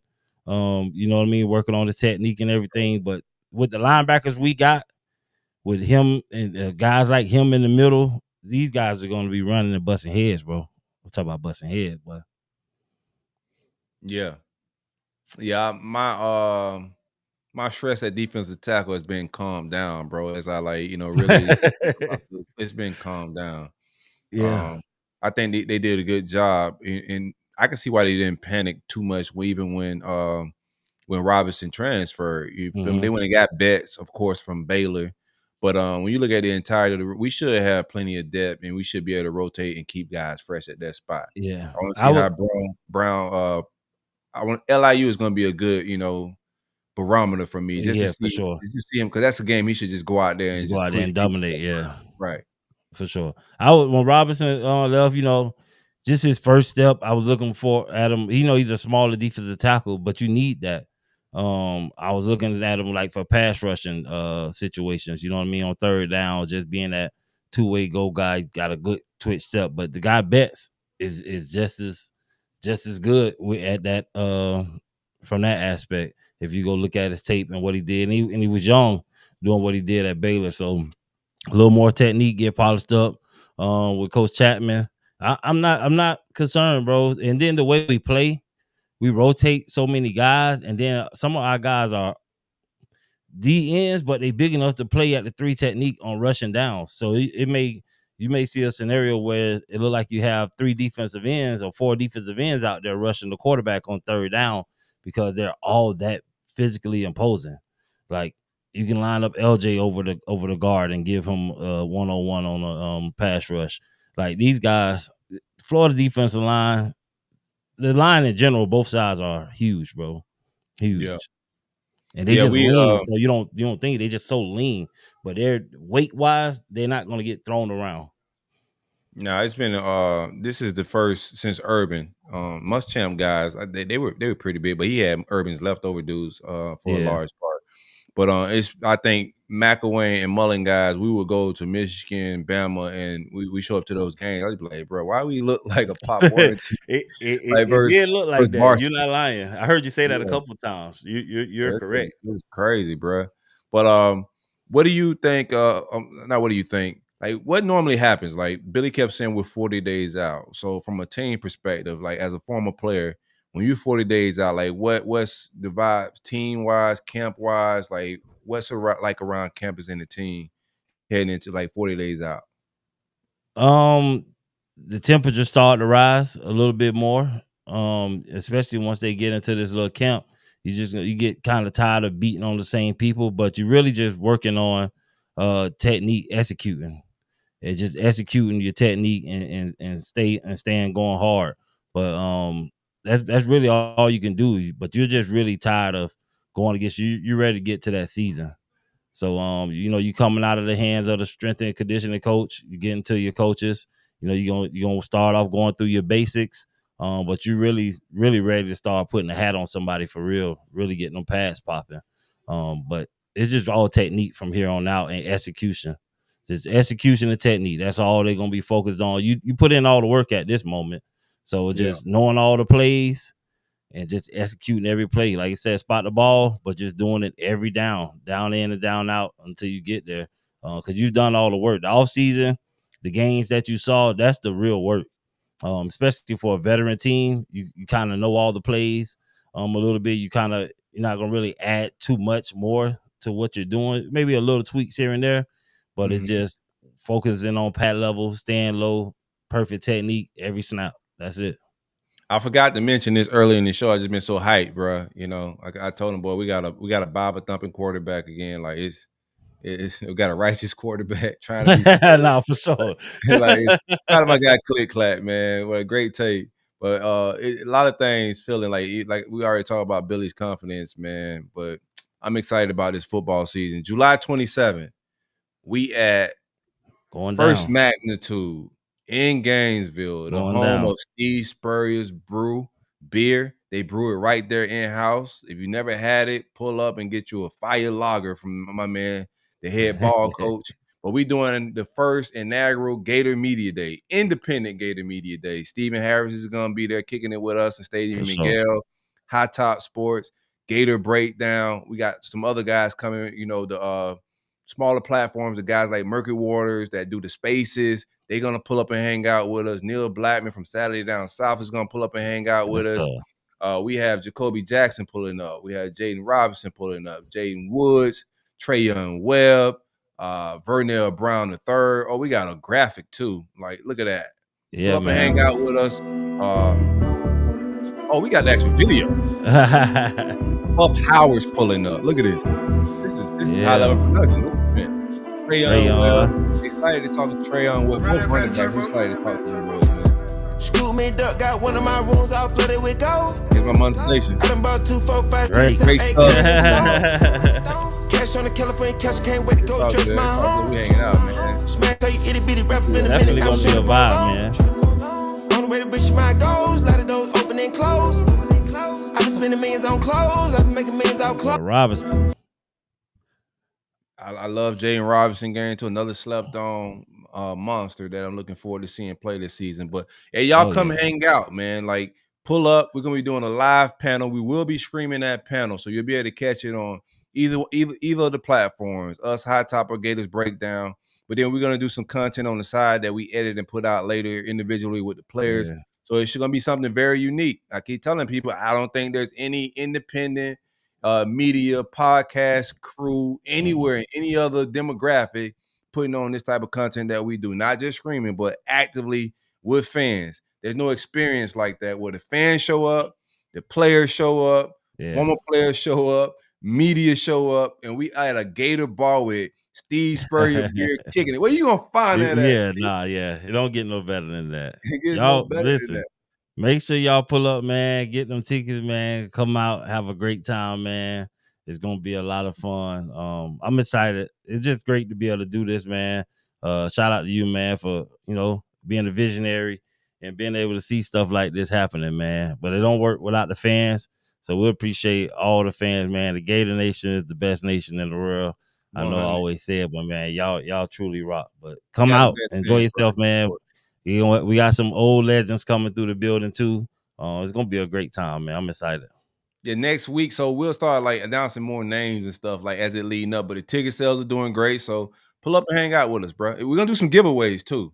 So we'll have the guys signing footballs. We're gonna each podcast is gonna do merch giveaways. It's gonna be a lot of stuff going on, man. But it's a family event too. So don't be afraid to bring the kids. I'm bringing my son. Yeah, come have some fun, man. It's gonna be fun. Yeah. What about the barbecue? So what's up with that? Who all put up to the barbecue? Can I get an invite for that? Oh no! If you in town, man, pull up. You gonna be in town every Friday? I may have to come early. Like, why not? I got you, bro. Yeah, no, I got you, bro. Yeah, I I'm think happy we'd be for at that. Sweet Meat Butchers. This is one of the best butchers in Gainesville, man. We got the finest cuts. But yeah, D-line He cut barbecue. plants too. Hmm? He cut plants. Hey, they have some some vegan dishes on the He got side. It fish won't fries, know. huh? Yeah, it won't be. Yeah, you do fish, you'll be all right. Yeah. We get you some fish. Get But you some what's the place black again? and salmon or something. Sweet Meat Butcher. Okay. Yeah. Pause. That's what she used to, I'm about to say that's what she used to call me. Yeah, no, yes, Sweet Meat Butcher, man. It's That's one of the hilarious. That's finest cuts hilarious. in Gainesville for sure. Who But your yeah, sleep? former. Go ahead. What'd you My say? bad.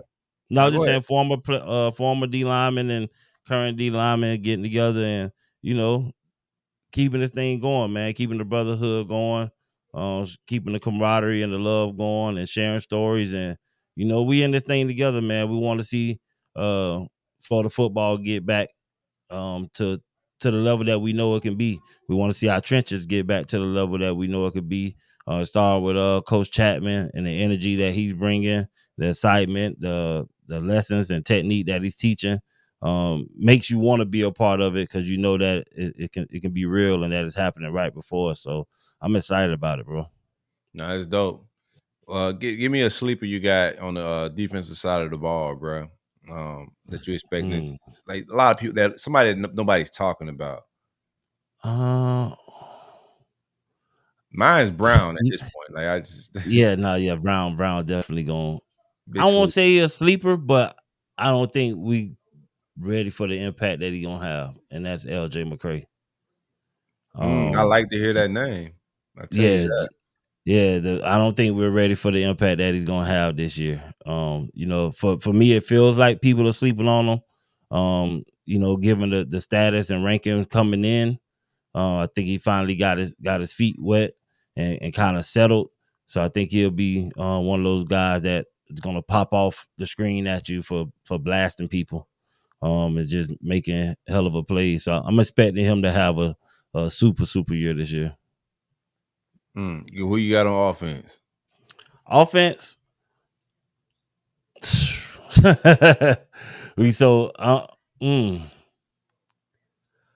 I say a sleeper. I don't know how much it's gonna be, but he's definitely gonna be a big factor for us and gonna make some key plays and key moments for us. That's Jackson at the wide receiver. Khalil? Yeah. I think he gonna finally get a chance to. He was always one of those guys I believe that could stretch the field for a quarterback that's throwing a little bit more deeper. His chemistry with Mertz was a little different. I believe if he wasn't hurt and Lagway was the guy, we would have saw a lot more out of him going up and making big plays down the field last year. And I think he still has that in him. I think they just kind of bottling it, and people not talking about it, but the man can make some amazing catches. I know Lagway can put the ball where it need to be, and so I think he'll be a sleeper that we wasn't really. You're going to see him in key situations be that guy for us. To me, yeah, I got him in the rotation. I'm interested to see how he plays with, like you said. I thought like most of the balls that Merch threw him were like acrobatic. He never got a chance to get any yak. Yeah. So I want to see him stretch the field if that's in his game because I haven't seen that element from him. But he's made some key catches in the past, but he hasn't had the opportunity to catch and run. So we'll see what that looks like for him. I got him in the rotation. You think he starts, or you think he's just gonna be? No. I don't think he starts. But I just think we're so stacked everywhere. I can't really say who's gonna be the absolute guy because I think we can spread it all the way around. I just don't. I think he's just being overlooked and people forgetting about what he could bring and what he would have been for us had he not went down. So I think he's going to get that chance to redeem himself at certain times during certain games. It won't be like he's going to get 10 catches a game, but he might get that 3 for 76 or you know what I mean? And throughout the season, he probably have 4 or 5, 6 games like that where he's gonna make some big plays for us. I seen Banks said in one of his clips that they asked him what he needs to work on, and he mentioned run game and pad level. Yeah. I seen him say that too. I was just I mean, you got to work on something. Yeah. But you know what I Yeah, mean? I'm perfect, by the way. Yeah. I'm just gonna go out there You and do gotta what I work did last year. that wasn't something that I thought he would say as far as the run game and pad level. Yeah, I was just confused, but you got to work on something because I've watched them play. I don't see any of those things being an issue. Um, I guess more so just knowing situations of the game, I would say. Because when he's saying run game, I guess some plays he's probably coming off a little high because he's thinking it's a passing down, or he's just trying to get to the quarterback versus, you know what I mean, knowing, okay, it's first and this down, they probably going to run the ball. The more you know the situations or the team tendencies, it allows you to play a little bit more freer where you can just like smash people and kind of know, okay, they're running the power here, let me really smash the play versus just trying to get to the quarterback. But yeah, I was surprised when he said that because I didn't see that out of him. But hell, if you already getting the first round grade and you got more to work on it, buddy. You know what I mean? Let's get it done. But he's a complete lineman to me. Far as running, pass rushing, all that stuff. So if he gonna get better in the run game, it's just gonna be more of a field day for our linebackers because you're gonna have to double team them. What we hearing on Pup Howard? I know he's one of the guys that has been like heavy therapy. You know, getting 100% healthy. Yeah. I'm cool. You know, with the linebacker room, we have a lot of talent there, so I'm not stressing out. But Pup is one of those dudes that I want to be, 100% ready for the fall. Yeah. What we hearing on that? You hearing anything, insider stuff on Pup Howard? No, not really. Just like you said, just him being 100% healthy. He's a guy that we are going to depend on. He's going to be heavy in that rotation. We stacked that position. I think that position in our running back room are kind of like similar, as far as the depth and just I think the way these guys are bonding together. They're not necessarily worried about who's going to be on the field versus when you are out there just going all out so the next person can come in. I want you to be tired so I can tap my helmet and let somebody else come and smash. And so I think him just being healthy allows us to do that at a high level. And he's gonna ball for us. But we're so deep. It's a blessing for us to have him and for him to be able to take that time and get 100% healthy. You know what I mean? And not feel that pressure of, okay, I have to be the main guy right now. I'm interested to see how much we go from a personnel standpoint, how much things change. I saw Hayden Hansen yesterday in a picture. Looks physically impressive. I know one of the things that they say he's working on this offseason was just route running. Yeah. Trying to be more fluid. But he's a very big guy. But I want to see my biggest question mark. I'm saying all to say my biggest question mark is tight end. Yeah. I want to see Tony Livingston turn that corner. I want to also see the tight ends be used better, right? Mm-hmm. I like who we just got, Hezzy Kent from in the high school range. Yeah. And a lot of people want him to possibly still play tight end or move to tackle. If we're going to be using tight end, the right way, I would love to see him get a shot there. But if not, he's too big and talented to just be having him be an extra offensive. You know what I'm saying? Yeah. No, he's definitely too talented. But as far as the tight ends, I'm expecting, I put a lot on him, but I'm expecting Tony Livingston to really turn that corner this year. He has the ability there to be a big target for us. Along with Hansen, we've seen what he's able to do as far as blocking and can run routes, but I know he wants to be a little more fluid at that position. But if we get the tight end position going like we need to be, it's definitely going to open up the offense a lot more, just giving DJ that safety valve. But I like Livingston. I know if we saw the bowl game, his ability to shed tacklers or whatever and run after the catch as a big target. He has big hands. He's athletic. He played basketball. I just believe he still, for me knowing him, he still was in the shell a little bit. I believe if he comes out and be the Tony that I know he can be, we're going to see great things out of him. And just the way we could utilize the tight ends. Utilizing tight ends in this offense is big. Just because you're holding a lot of people with those play actions and stuff like that.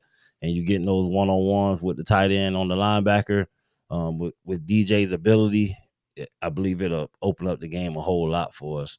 We just so we so I haven't seen an offense this stacked for the Gators in a long time, where I just look at it even from the offensive line to the running backs, tight end. Well, tight end is the only little question that we have. You know what I mean? If Artist was still there, then it would be 3 deep.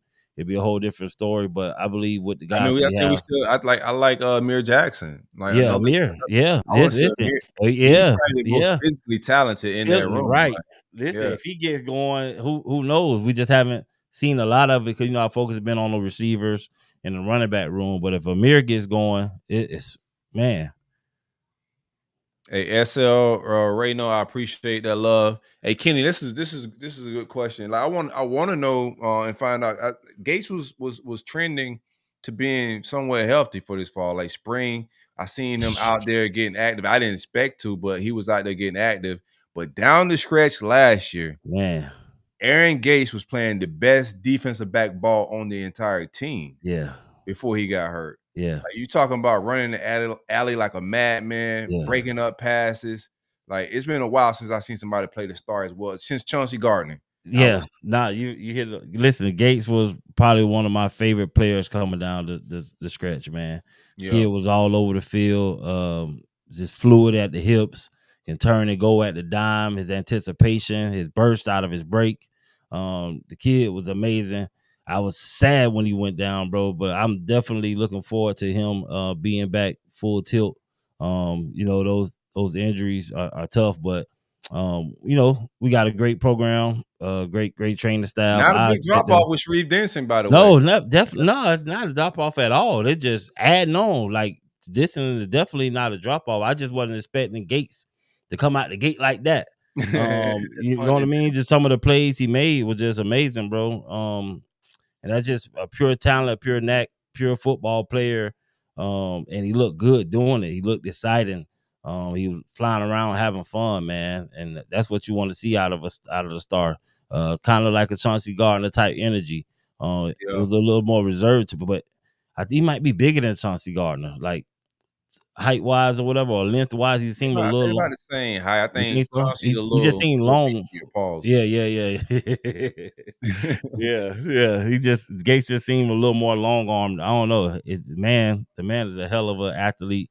I can't wait to see what he do this year. And people be sleeping on that too. That the whole Gates situation, man. Just having them back out there, man, is gonna be big time. Yep. Hey, bro, I'm excited, dog. I don't want to hold you too long. I gotta get I gotta pop in anytime, bro. I'm always popping up. Yeah, let's connect on the phone call tomorrow so we can wrap up a few things, man. Get the fall affairs in order. Yes, sir. Yes, sir. It's about that time, bro. What are we at? 10 o'clock. It's cheat grabbing hours, bro. Yeah. Well, I had to pop in real quick, but I'm on duty. Yeah. It's white wine and cheeks grabbing, bro. I'm on duty. If you don't have none, go find you some, man. Right. But hey, Steve, I appreciate you for hanging out. I'm finna wrap this up, bro. man. Love, brother. Already Love. good. Yes, Hey, sir. real quick, Spence. Hey, pull that. No more. I don't even want to break down no more. I wouldn't mind doing a little Caleb Banks, but real quick, alma mater design, spot the ball shirt. Put it on the screen. Cause why not? We at 2,500 live, dog. Oh, so Aaron Gates is taller than Chauncey. Okay. 2 inches taller. They can't hear you, so I got to kind of tell the people. So he's looking at the height and the weight of like Chauncey Gardner and Aaron Gates. So Aaron Gates is a little taller than Chauncey Gardner. I did not know. I thought Aaron Gates was like 5'10", 5'11". I don't know why I thought that. 6'1" is that makes his draft like stock go up a little bit higher in my book. I didn't know he was 6'1". Now Billy don't lie about that stuff, man. Like height, weight, verified speed, everything's verified with Billy. Billy's a saved man. Billy was mad that he had to lie about Lagway's injury. Spot the ball. Nobody moved this fast, man. You're not gonna find spot the ball gear with the official Gator head on it. Nowhere else right now. My man Brian over at Alma Mater Designs heard Billy and the boys talking greasy. Respectfully greasy. Not talking too crazy. We talking crazy, but we ain't talking disrespectfully. We ain't going full Thomas Castellanos. There's a lot of respect in our tone. But this shirt is absolutely gas, man. Visit Alma Mater Design, the backbone and the support and the sponsor of Logo Talk. Former Gator. His wife swam at UF. Locally owned. They right there off a university. Near the stadium. You can pull up and get one on game day, but don't wait till game day. Might be sold out. Visit almamaterdesign.com.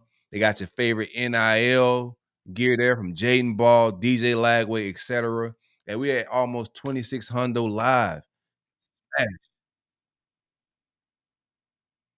Percentage of this is going like this is how we land recruits right here, fellas. Like buy the shirt. You get drip and percentage of this, the I don't know the exact percentages. This is Spence telling me this. So if this is fraudulent, this is not a part of my ad read. Spence just added to it. But a percentage, according to Spence, this could be propaganda, but a percentage of this goes to the NIL. So, you get you some drip and you can also, help us land some recruits. Because defensive tackle, bro, Texas I don't want to see Texas. I drove by Texas Longhorn and I hit a U-turn. I don't want to see nothing Texas, bro. Like they just been putting hands and feet on us on the recruiting trail. But I ain't tripping. Like talent acquisition is not a problem around here. Chapman's gonna get his. We got Gravel in. I need one more elite defensive tackle. We ain't got to get him right now. It's okay. I ain't tripping on the recruiting. It is what it is. But Texas is definitely putting hands and feet on me every time I turn the corner. It's all good. Let's play a little Caleb Banks, then we're going to get up out of here. How about that? Little Caleb Banks, man. Let's go over his presser. I appreciate everybody for pulling up and hanging out with me at Logo Talk. I didn't have this plan, but the media day was just going so well. So I was like, let me go talk to the people, man. Now, I don't want Texas toast. Like, I don't like anything Texas. I don't want to see it, brother. Like, not right now. I was ready to talk crazy about James Johnson. And then here go Texas.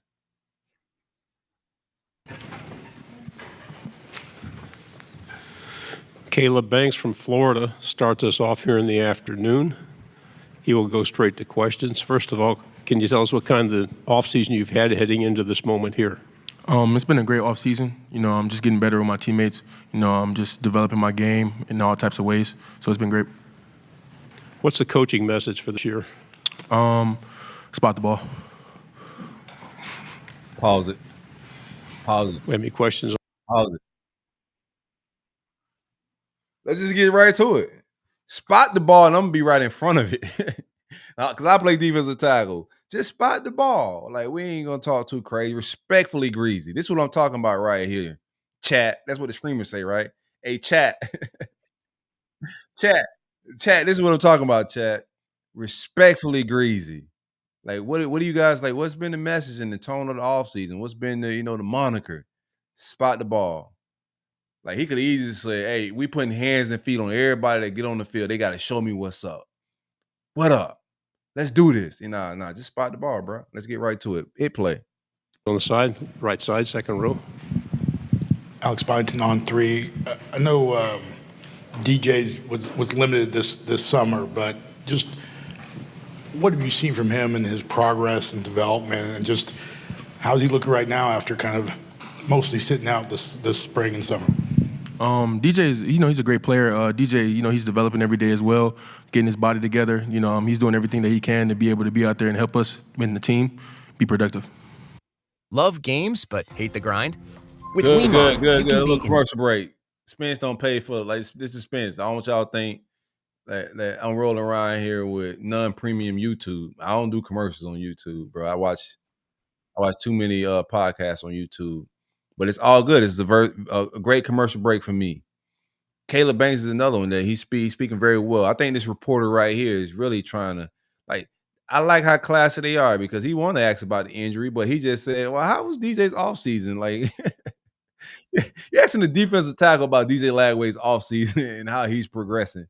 So I like that they, want to talk about that shoulder injury, but they just not, man. Keep it classy, bro. Like, well, when it's time for Gator Media Day, like, watch everybody. Like, Mark Long gonna pull up.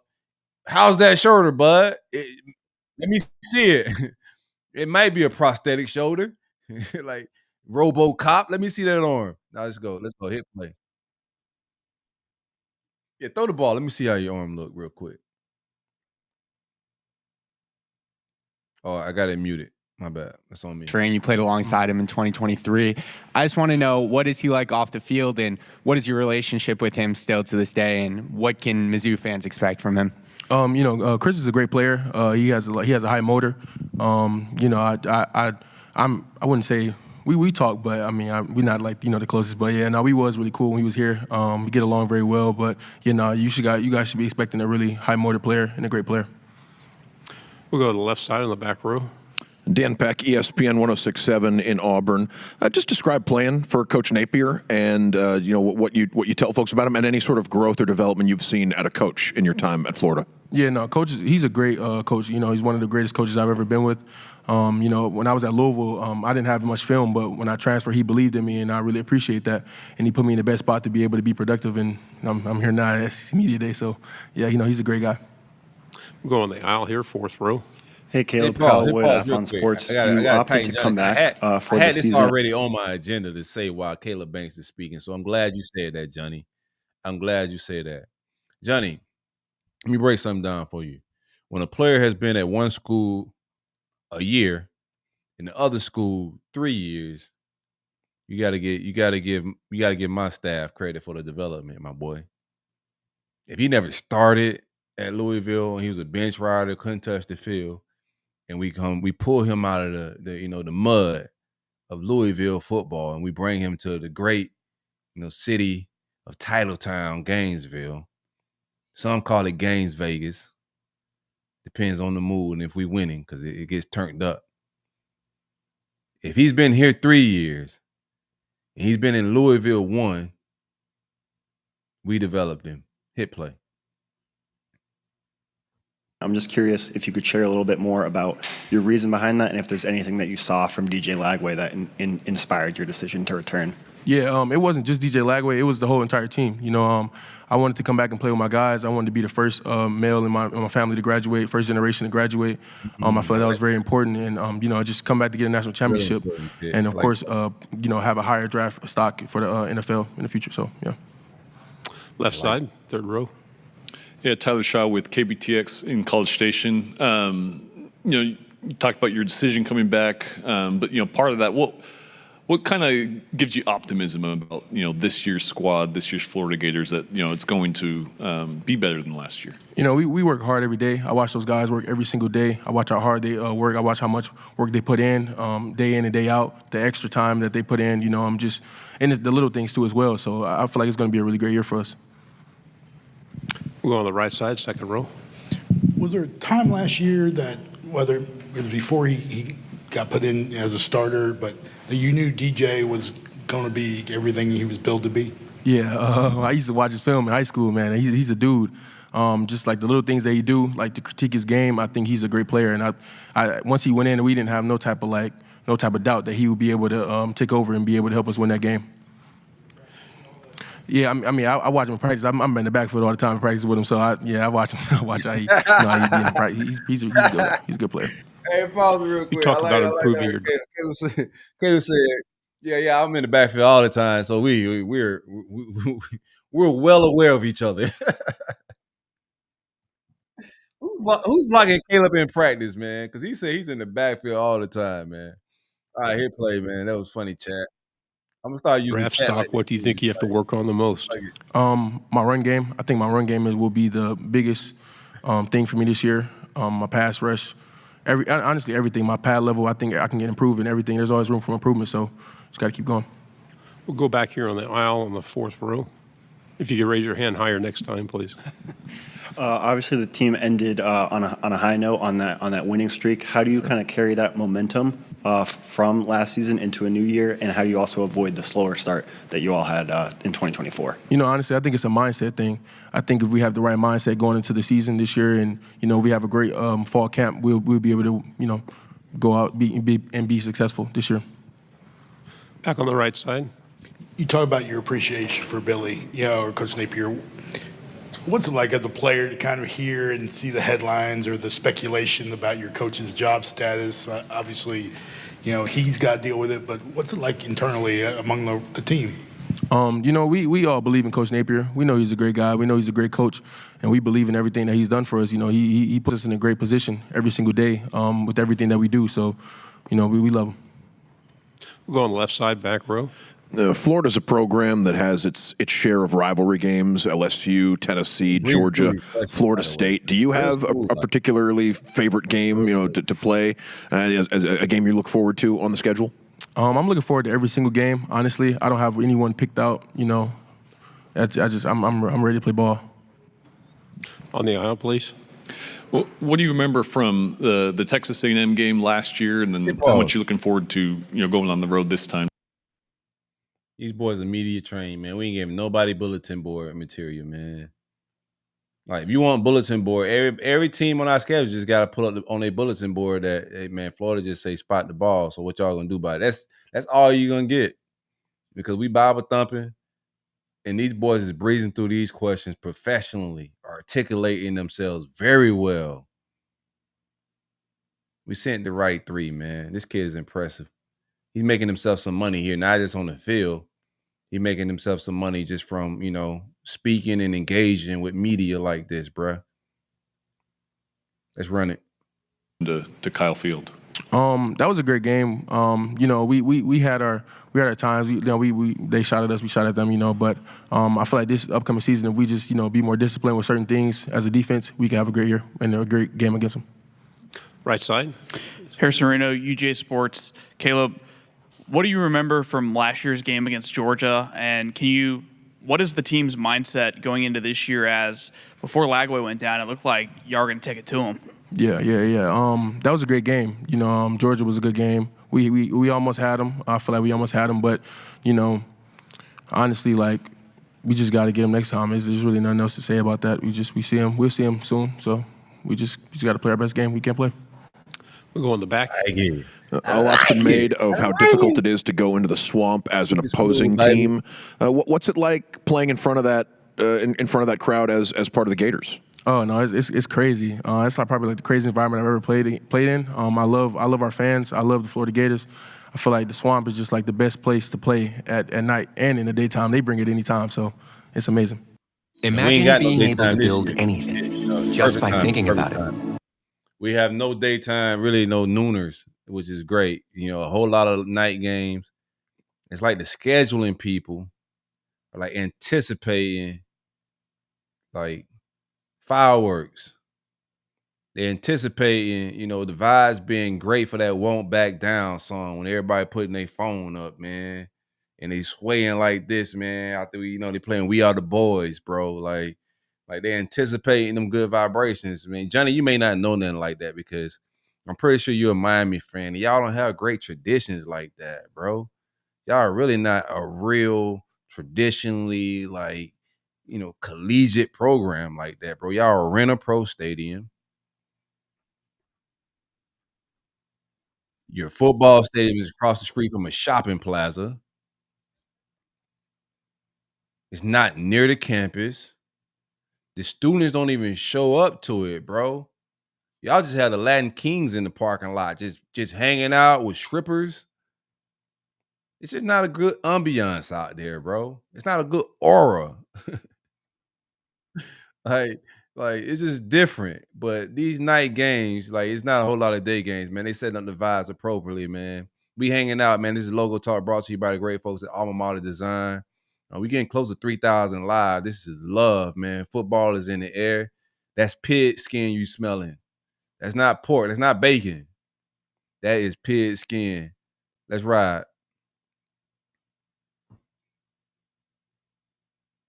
Oh, I got to unmute it real quick. Did the LSU game play in your late resurgence last year? What did that win mean for you guys moving forward? It was a really big win for us. We wanted to be able to, to prove to everybody that we can beat a top team, and they kind of thought we couldn't. So we had to prove to ourselves and everybody else that we can do it. Simple as that. What does it feel like when you're winning and the third quarter is over and they play the song? How does that feel? It's amazing. I look up every single time. I look in the sky. You know, I just thank God that Me we're in the too. position that we're in. If we're winning or losing, that I'm just here. You know, in a beautiful place around amazing Yeah. people. So Yeah. it's amazing. You sing along with it or not? I do all the time. See, Johnny, I'm glad you're here, bro. You see how he just blushing and smiling. Y'all can't do it. Y'all not playing Ricky Martin in the fourth quarter. Y'all not playing Pitbull in the fourth quarter. Pitbull got the naming rights to FIU Stadium.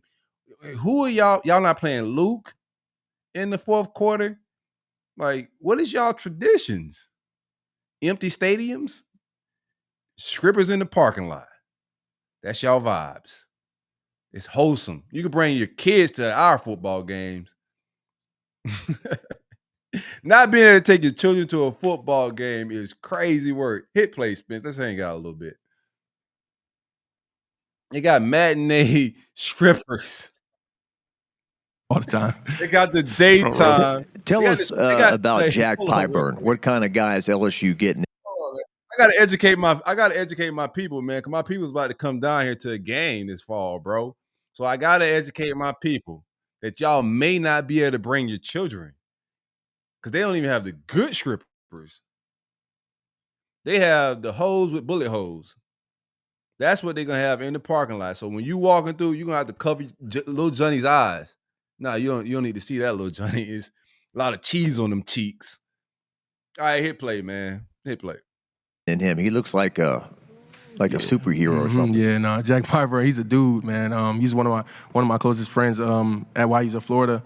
You guys are getting eye more the player. You know, he loves to work. He works all the time. That's all he do. That's all he believe in. So you're getting a good guy. Right side. Get Pyburn out of here. Harrison Reno again. I know you go against him every day. The offensive line returns, I believe it's 4 out of 5 starters. Yeah. What makes that group so challenging, not only in practice, but in games from your perspective? They play together so well. Like, even in practice, I would speak for practice because I really don't, in the game, we're kind of locked in. But in practice, they're connected. They're one. Like, they got a saying 5 equals 1, and they're one. They play together. They understand each other. They know each other like the back of their hand. So that's a great group of guys right there. A lot of great Gators have come through there. They might still be hanging around the program. Are there any that have helped you or that you've gotten to know? Yeah. B Spikes, he's one of the coolest old heads I've ever run into. He loves the Florida Gators, and he reminds me every day why I'm here and what I'm doing it for. So yeah, good guy. Okay, our final question over here on the left. Yes, sir. Just one asked about TJ Searcy, a former teammate transferred out. Kind of, Yeah. what kind of a all teammate these was he, jokes, and sorry, I didn't mean to what say is he that. like as a player? Yeah, no, TJ's a great guy. Like I said about Jack, like he loves to work. He goes out every day. He attacks every day. Quick. He loves the game. So you guys are getting a great guy. This is me if I was at Media Day. What do you think about Jack Pyburn? What do you think about TJ Searcy? I think they both should have transferred because they were about to lose a lot of snaps. Man, that room is loaded.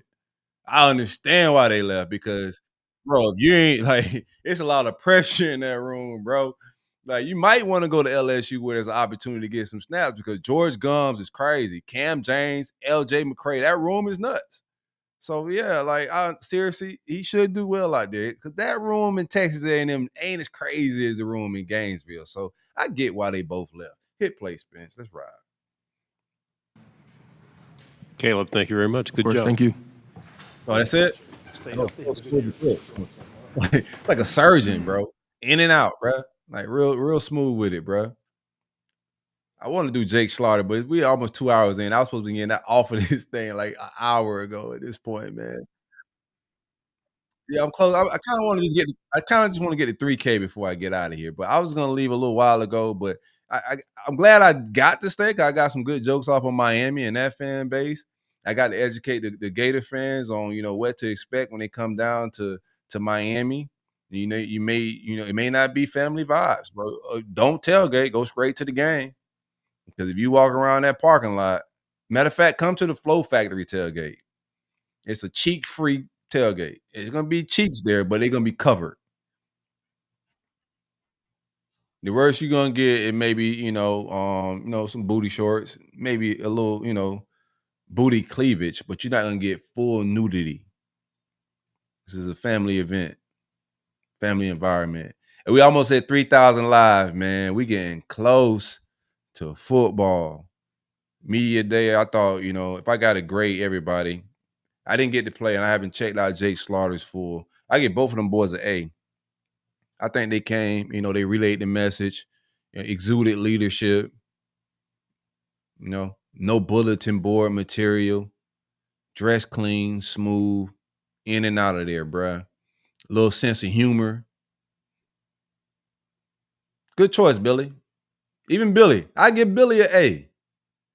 I'm going to grade Billy out at an A, too, for his media day. I'm going to give Jake Slaughter an A just because I know Billy, Jake Slaughter going to come in and give you the 5 = 1. Like, I ain't even got to hear Jake Slaughter. I know he coming in with the, yeah, Jake Slaughter is how you want your lineman, like your offensive lineman, that energy, bro. Like, you're not going to get no bulletin board material out of him. He's coming to give you that straight dad talk, that straight business talk, farmer talk. I'm stereotyping and like stereotyping crazy here. But sometimes stereotypes are just great. I would say just what do they call it? Profiling. Profiling ain't bad all the time. A's across the board. Shout out to yeah. Oh, look how he pulled up, bro. That's just how a dad pulls up to something, man. This guy's a dad without kids. Play a little bit. Why not? We here. We trying to get to 3K. Like, why not? Just play it. That's why not? Let's see what Jake got to say, man. All American. Johnny, you were just talking We're open greasy. for questions. Hold on, pause it real quick. Because he said Jake Slaughter was overrated. Chat. That's my shit, man. Chat. He said Jake Slaughter was overrated. You know who overrated? Mario Cristobal. He hasn't developed the All-American yet in Miami. Pancake ain't doing nothing. He ain't even got the food truck. No food truck. Y'all lying to him and not developing him. That's crazy. Don't you talk about Jake Slaughter being overrated. He got an All-American brick. It might repeat. Mario ain't done it yet. Hit play. Let's see what Jake got to say, man. This man talking crazy about my lineman.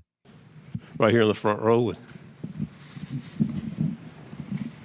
Hey, Jake, Jacques Duse, WAFB TV in Baton Rouge. Just tell me about late last season going from look all at this the noise. guy. Pause, bro. I'm talking about, like, dog. Like, dog. Look at this, man. Like, look at the haircut. Look at the goatee. The glasses, the suit. Bro, I would let this guy do my taxes. I would let this guy rebuild my transmission. I'll let this guy lay the foundation to my house. He's got to date my daughter. Like, look at this guy. Overrated. Man, hit play, man. This is Jake, the Snake Slaughter.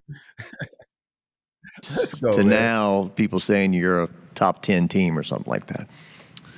It's one of those things. We had a huge mindset shift in the locker room, and a lot of guys stepped up into a leadership role that maybe they weren't in before. And guys, we called it a one-day contract type of mentality. Guys really shifted the way they thought and approached practice and weights and the training room, and it was a tremendous change and a big mindset shift. Right side, second row. Alex Byington on 3. DJ was just in here talking about how teammates. Rewind and pause that. If this ain't dad talk, this is the type of shit I tell my kids. 1-day contract. Like, he gotta have children and a wife. Rewind and play that again, bro.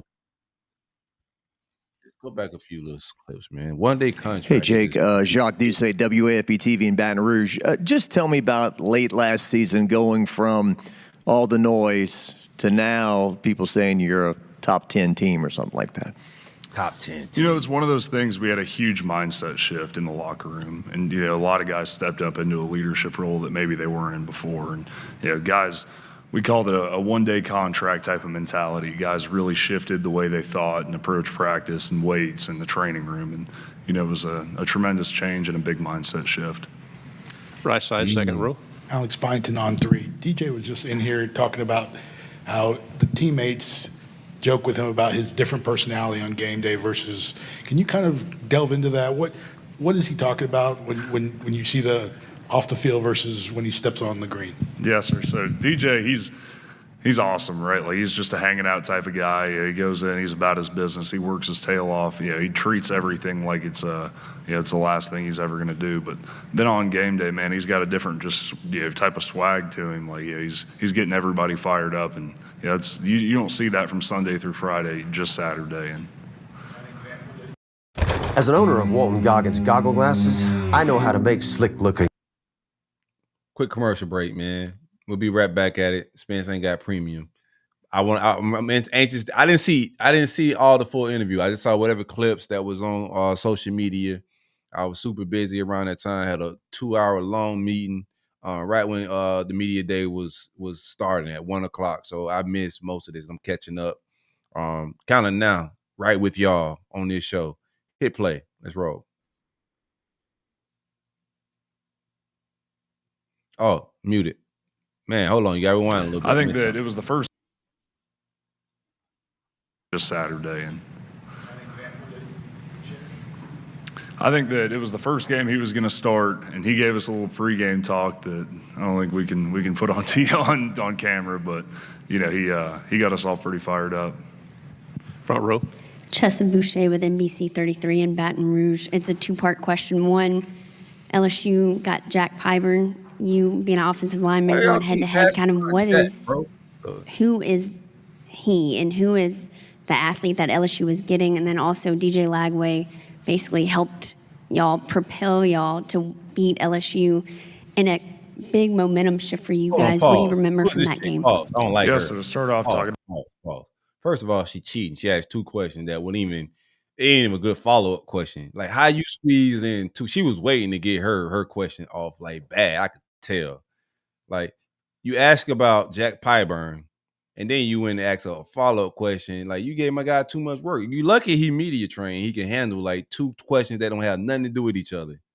But stop asking, you Louisiana reporter, stop asking about Jack Pyburn. He had to go over there to play. We got too much talent in that room, and we were going to pay him to be a rotational guy. Y'all want to pay him to be a rotational guy. We going to just, every player that leave this building, when we run back into him, they don't have no success. I hate it for Jack, but he may have to run out of Louisiana Stadium like Princess Umanilin. That may just what happened, bro. This is why I'm not at media day, like, because I'm gonna talk greed. I'm not, my greeds ain't gonna be respectful, bro. Hit play. Let's ride. Stop asking about Jack. Yeah, Skip here. I don't want to hear that, man. No more Jack talk.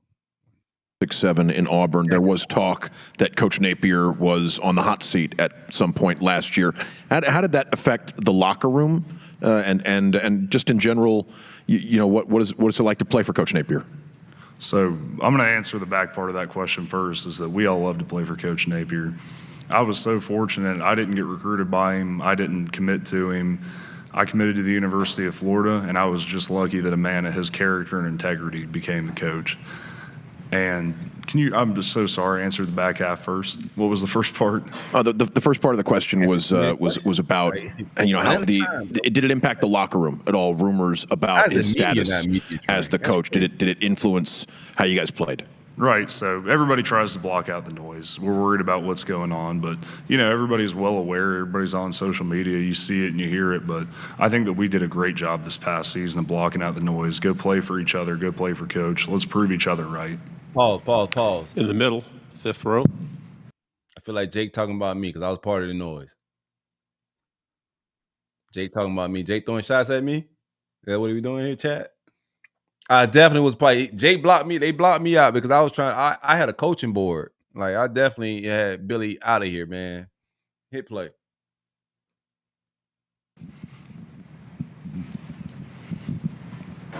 Do you have a specific game day routine, or does someone in the locker room have like a specific game day routine that they go through every single game day, like a ritual?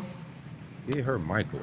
I try to be pretty flexible because, like, you'll play a noon kick and then you'll play a 7:30 kick, so you're not going to have a carbon copy game day. But one thing I try to do before I run out of that tunnel every week is I try to get a good thump in the head from Tyreek Sapp. He's got a hard head and a thick skull, and I like a good shot in the dome from him, get my mind right.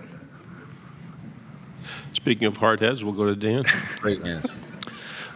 growth in DJ. I'm just going to ignore that. Growth in DJ Lagway that you've seen since he got to campus and since he took over the starting role. Yeah, I mean, he's made tremendous strides, and it feels like every day he's just a little bit better, and he's seeing it better. And, it's big picture playing quarterback. You got to know everything that's going on. So, it's really special to be around a guy like him who works the way he does, who's committed to being the best version of himself.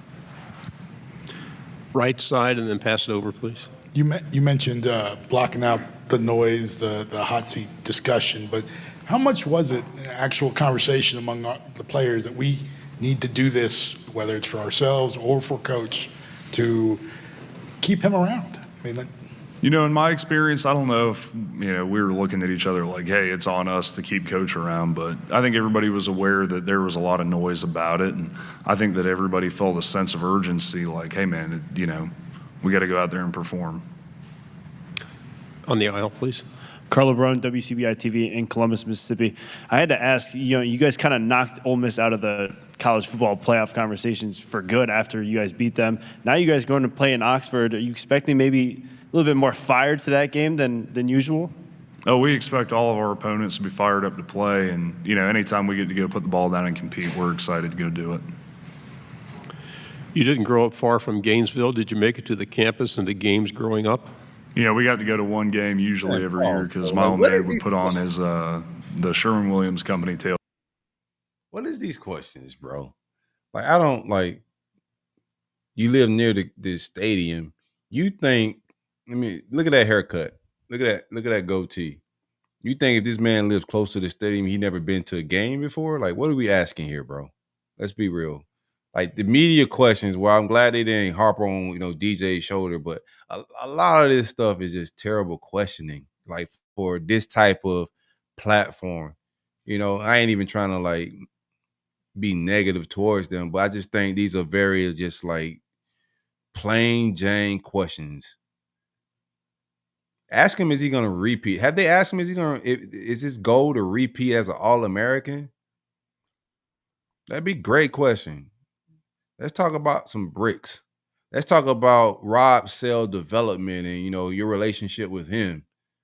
Like, what are we doing here? Hit play, bro. Like, you wasting. Hey, real quick, white people in the comments, what do y'all call this haircut? Serious question. Yeah, when you go to the barber, you sit in the chair. Like, what is this called? The Sports Clip 1? I like for his store, and we'd get complimentary tickets. All right. It was always special. Front row. Boy, ain't got no edge up. Just an early season trip to LSU and Tiger Stadium. What do you know about that? And, I know all your games are important, but a big matchup in September early. Oh, no doubt. No, we're all super excited. Everybody knows playing at LSU at night's a real deal, and that's about as electric as it gets in college football. So we're all looking forward. Hey, Paul. You said, just trim it up, boss. He definitely said boss. He definitely said boss, man. Trim it up, boss. In and out of here, man. Edge up. No edge up. No.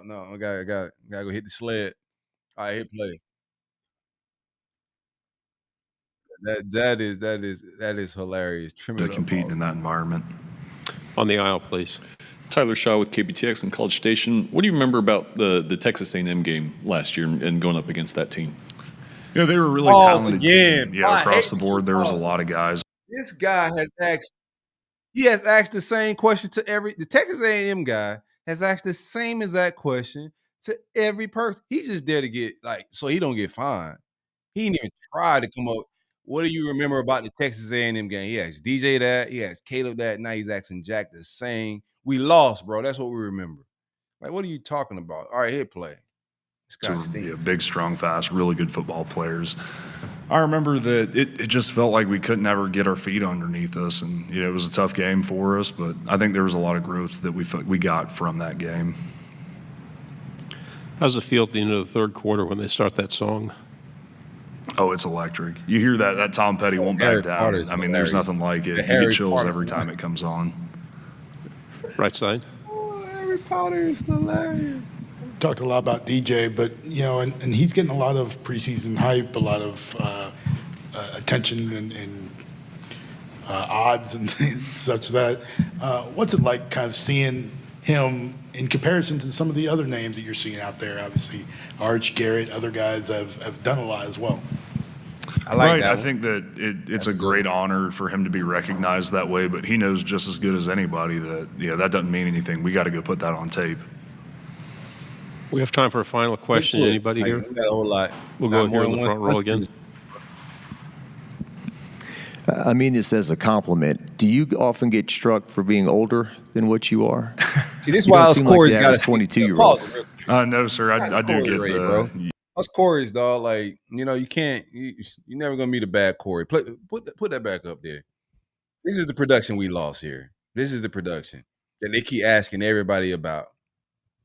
Now he did, like, I'm not gonna like minimize what Jack brought to the table. But when you look at the rest of that room, there's a lot of meat on that bone. And Jack knew what time it was. There's a lot of pressure in that room. And Jack couldn't risk his senior year, his last year, losing reps, which is, I think, a little short-sighted, bro. I think Jack should have been trying to be the next James Bate. And, like some of these players that are transferring from school to school, when it's time to be just legacy guys and, go do speaking tours and have the relationships and still be able to go back to do, like, bro, he was a fan favorite. Like, I don't think we're going to miss a whole lot production-wise from Jack Pyburn. Like, that room, like, I'm ready to see George Gums get, like, full-time reps. That's who the real, like, king of that room right now is George Gums. Cam James is right on his heels. LJ McCray, the 5-star, who my man Stephen Harris was saying, like, that's the sleep of everybody. That room is just crazy. So, Jack just blew an opportunity to be James Bates, in my opinion. Nobody at LSU is going to give a shit about you, man. Now, at this point, the way you left Florida, too many ain't going to care about you from here either.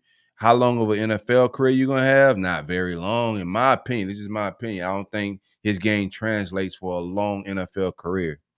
So some of these guys got to think just from a legacy standpoint, bro, to be able to make legacy, diehard Gator. Like, James Bates is never going broke, ever. Like, he's never buying a burger or steak in Gainesville. He's a legend. So some of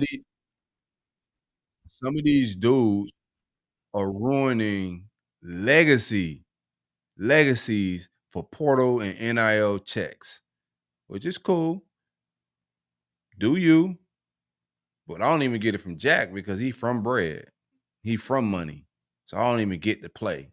So it was a little bit of money, a little bit of ego, and a little bit of the pressure in that room, but we're not going to miss Jack a ton, bro. We didn't miss Princely Umanili, who was a way better specimen than Jack Pyburn.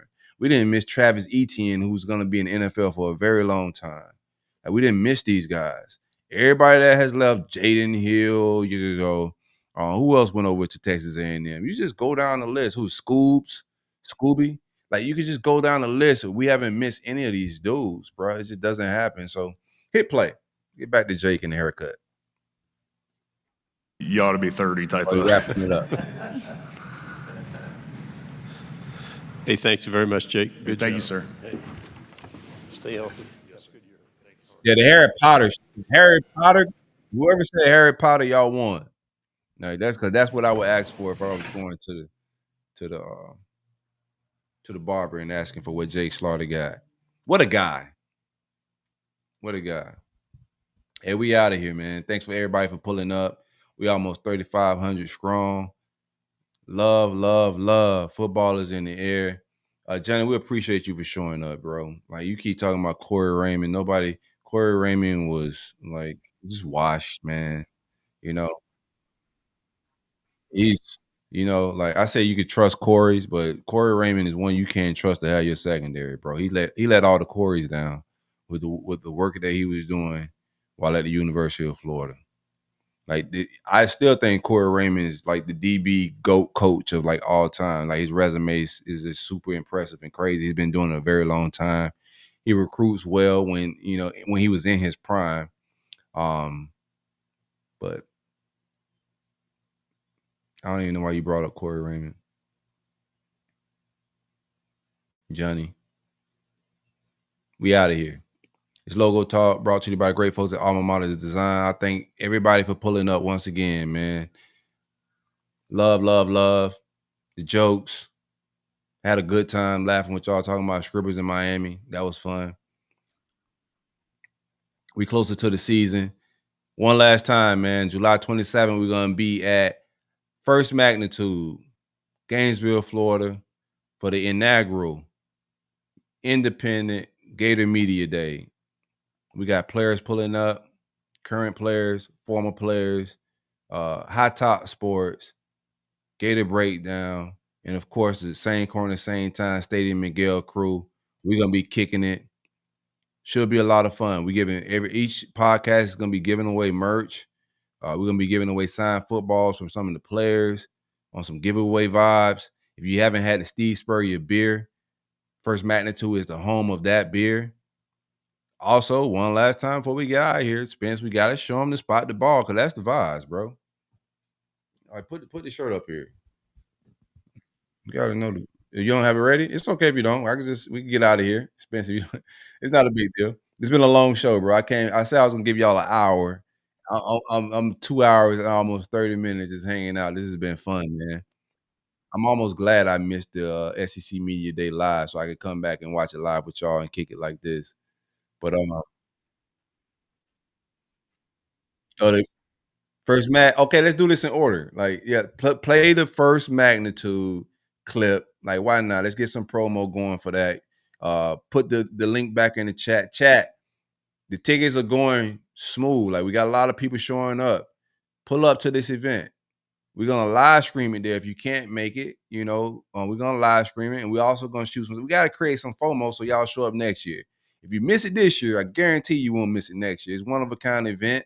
We're gonna be doing this, like I said, every year. We're gonna try to get more players to pull up next year. This year we have, once my guy play the clip, you'll kind of see who we got here. But we have a Pup Howard, starting linebacker, Jaden Robinson, starting linebacker-esque. Like, depends on how they rotating and who playing who which week. We have starting running back or 1A, 1B running back, Jacoby Jackson. Trayon Webb is pulling up. One of the fan favorites, Duval's finest. A lot of Duval action. I ain't gonna lie to y'all. Who else we have pulling up? Man, Jaden Woods, the true freshman phenom. Yeah, we got Duval, a lot of Duval people pulling up. If you guys are pulling in from Duval, Dan does have security. Dan has bouncers, and this is also a stand your ground state. So just be careful, but now we hanging out. Jaden Woods, the freshman phenom, who I'm having like high expectations for a true freshman. He's one of the strongest kids on the team as a true freshman. He's gonna be there kicking with us. Vernell Brown, the freshman phenom at receiver, should be there. We got DeBron Hampton too. Receiver DJ Lagway's homeboy out of Willis, Texas. He's pulling up to kick it with us. Yeah, pull it up. Play the clip. Like, why not? Play the clip. You go full screen with it.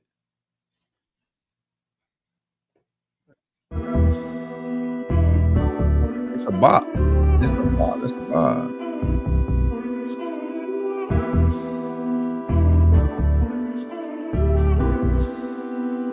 Run that back, turbo. School me duck, got one of my rooms all flooded with gold. I done bought 2, 4, 5, 6, 7, 8 carat in stones. Cash on the California cash, can't wait to go dress my home. Smash all you itty bitty rappers in a minute, I was trying to pull on. On the way to reach my goals, lot of doors open and close. I been spending millions on clothes, I been making millions off clothes.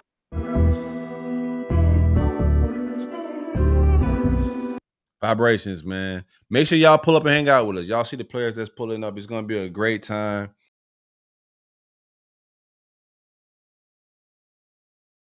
What happened? Why am I off the screen? There we go. Like to set waves, bro. Like, I don't want to do anything normal and redundant. I appreciate the guys at High Top Sports and Gator Breakdown for getting together and us collaborating, and just taking things to the next level. That's what it's all about, bro. And life in general is all about. You can go further when you collaborate. When you're trying to take down the giants of the media world, not take down, but you're trying to create space in this world, you got to get with like-minded people and create a dope experience for the fans. It's not about our platform. It's about bringing fans, former players, current players, media personalities, all in the same building, all about this Gator vibe and spotting the ball, football, all this stuff is just bringing everybody. It's entertainment at the end of the day, but it brings people together and it gets people to escape from the real world, what's going on in their life, whatever problems they got going on, whatever, down pitfalls in life, anything that's going on. Like when you going to watch the game, all of that's turned off a little bit. Spot the ball. You see the ticker at the bottom? This is all brought to you by Alma Mater Design. These people work quick. Custom designs. You got some designs that you want for you. You're not going to find this stuff at Fanatics. You're not going to find this at Dick's Sporting Goods, Walmart, Target, any of those places. Only at Alma Mater Design.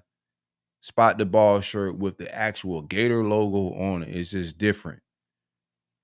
Support them people. Them people support Flow Factory and a lot of our endeavors, man. So hold them folks down. It's been love. Let's get up out of here, Spence. I appreciate everybody that pulled up, everybody that hit like, everybody that hit retweet, everybody that's showing up to the Gator Media Day, everybody that watched Stadium Miguel on a weekly basis, everybody that retweet my tweets, everybody that follow me, everybody that support whatever I got going on. It's been love. Gator Nation, I fucks with y'all, man. Excuse the language. This is a family show, but I fucks with y'all. Love. We out.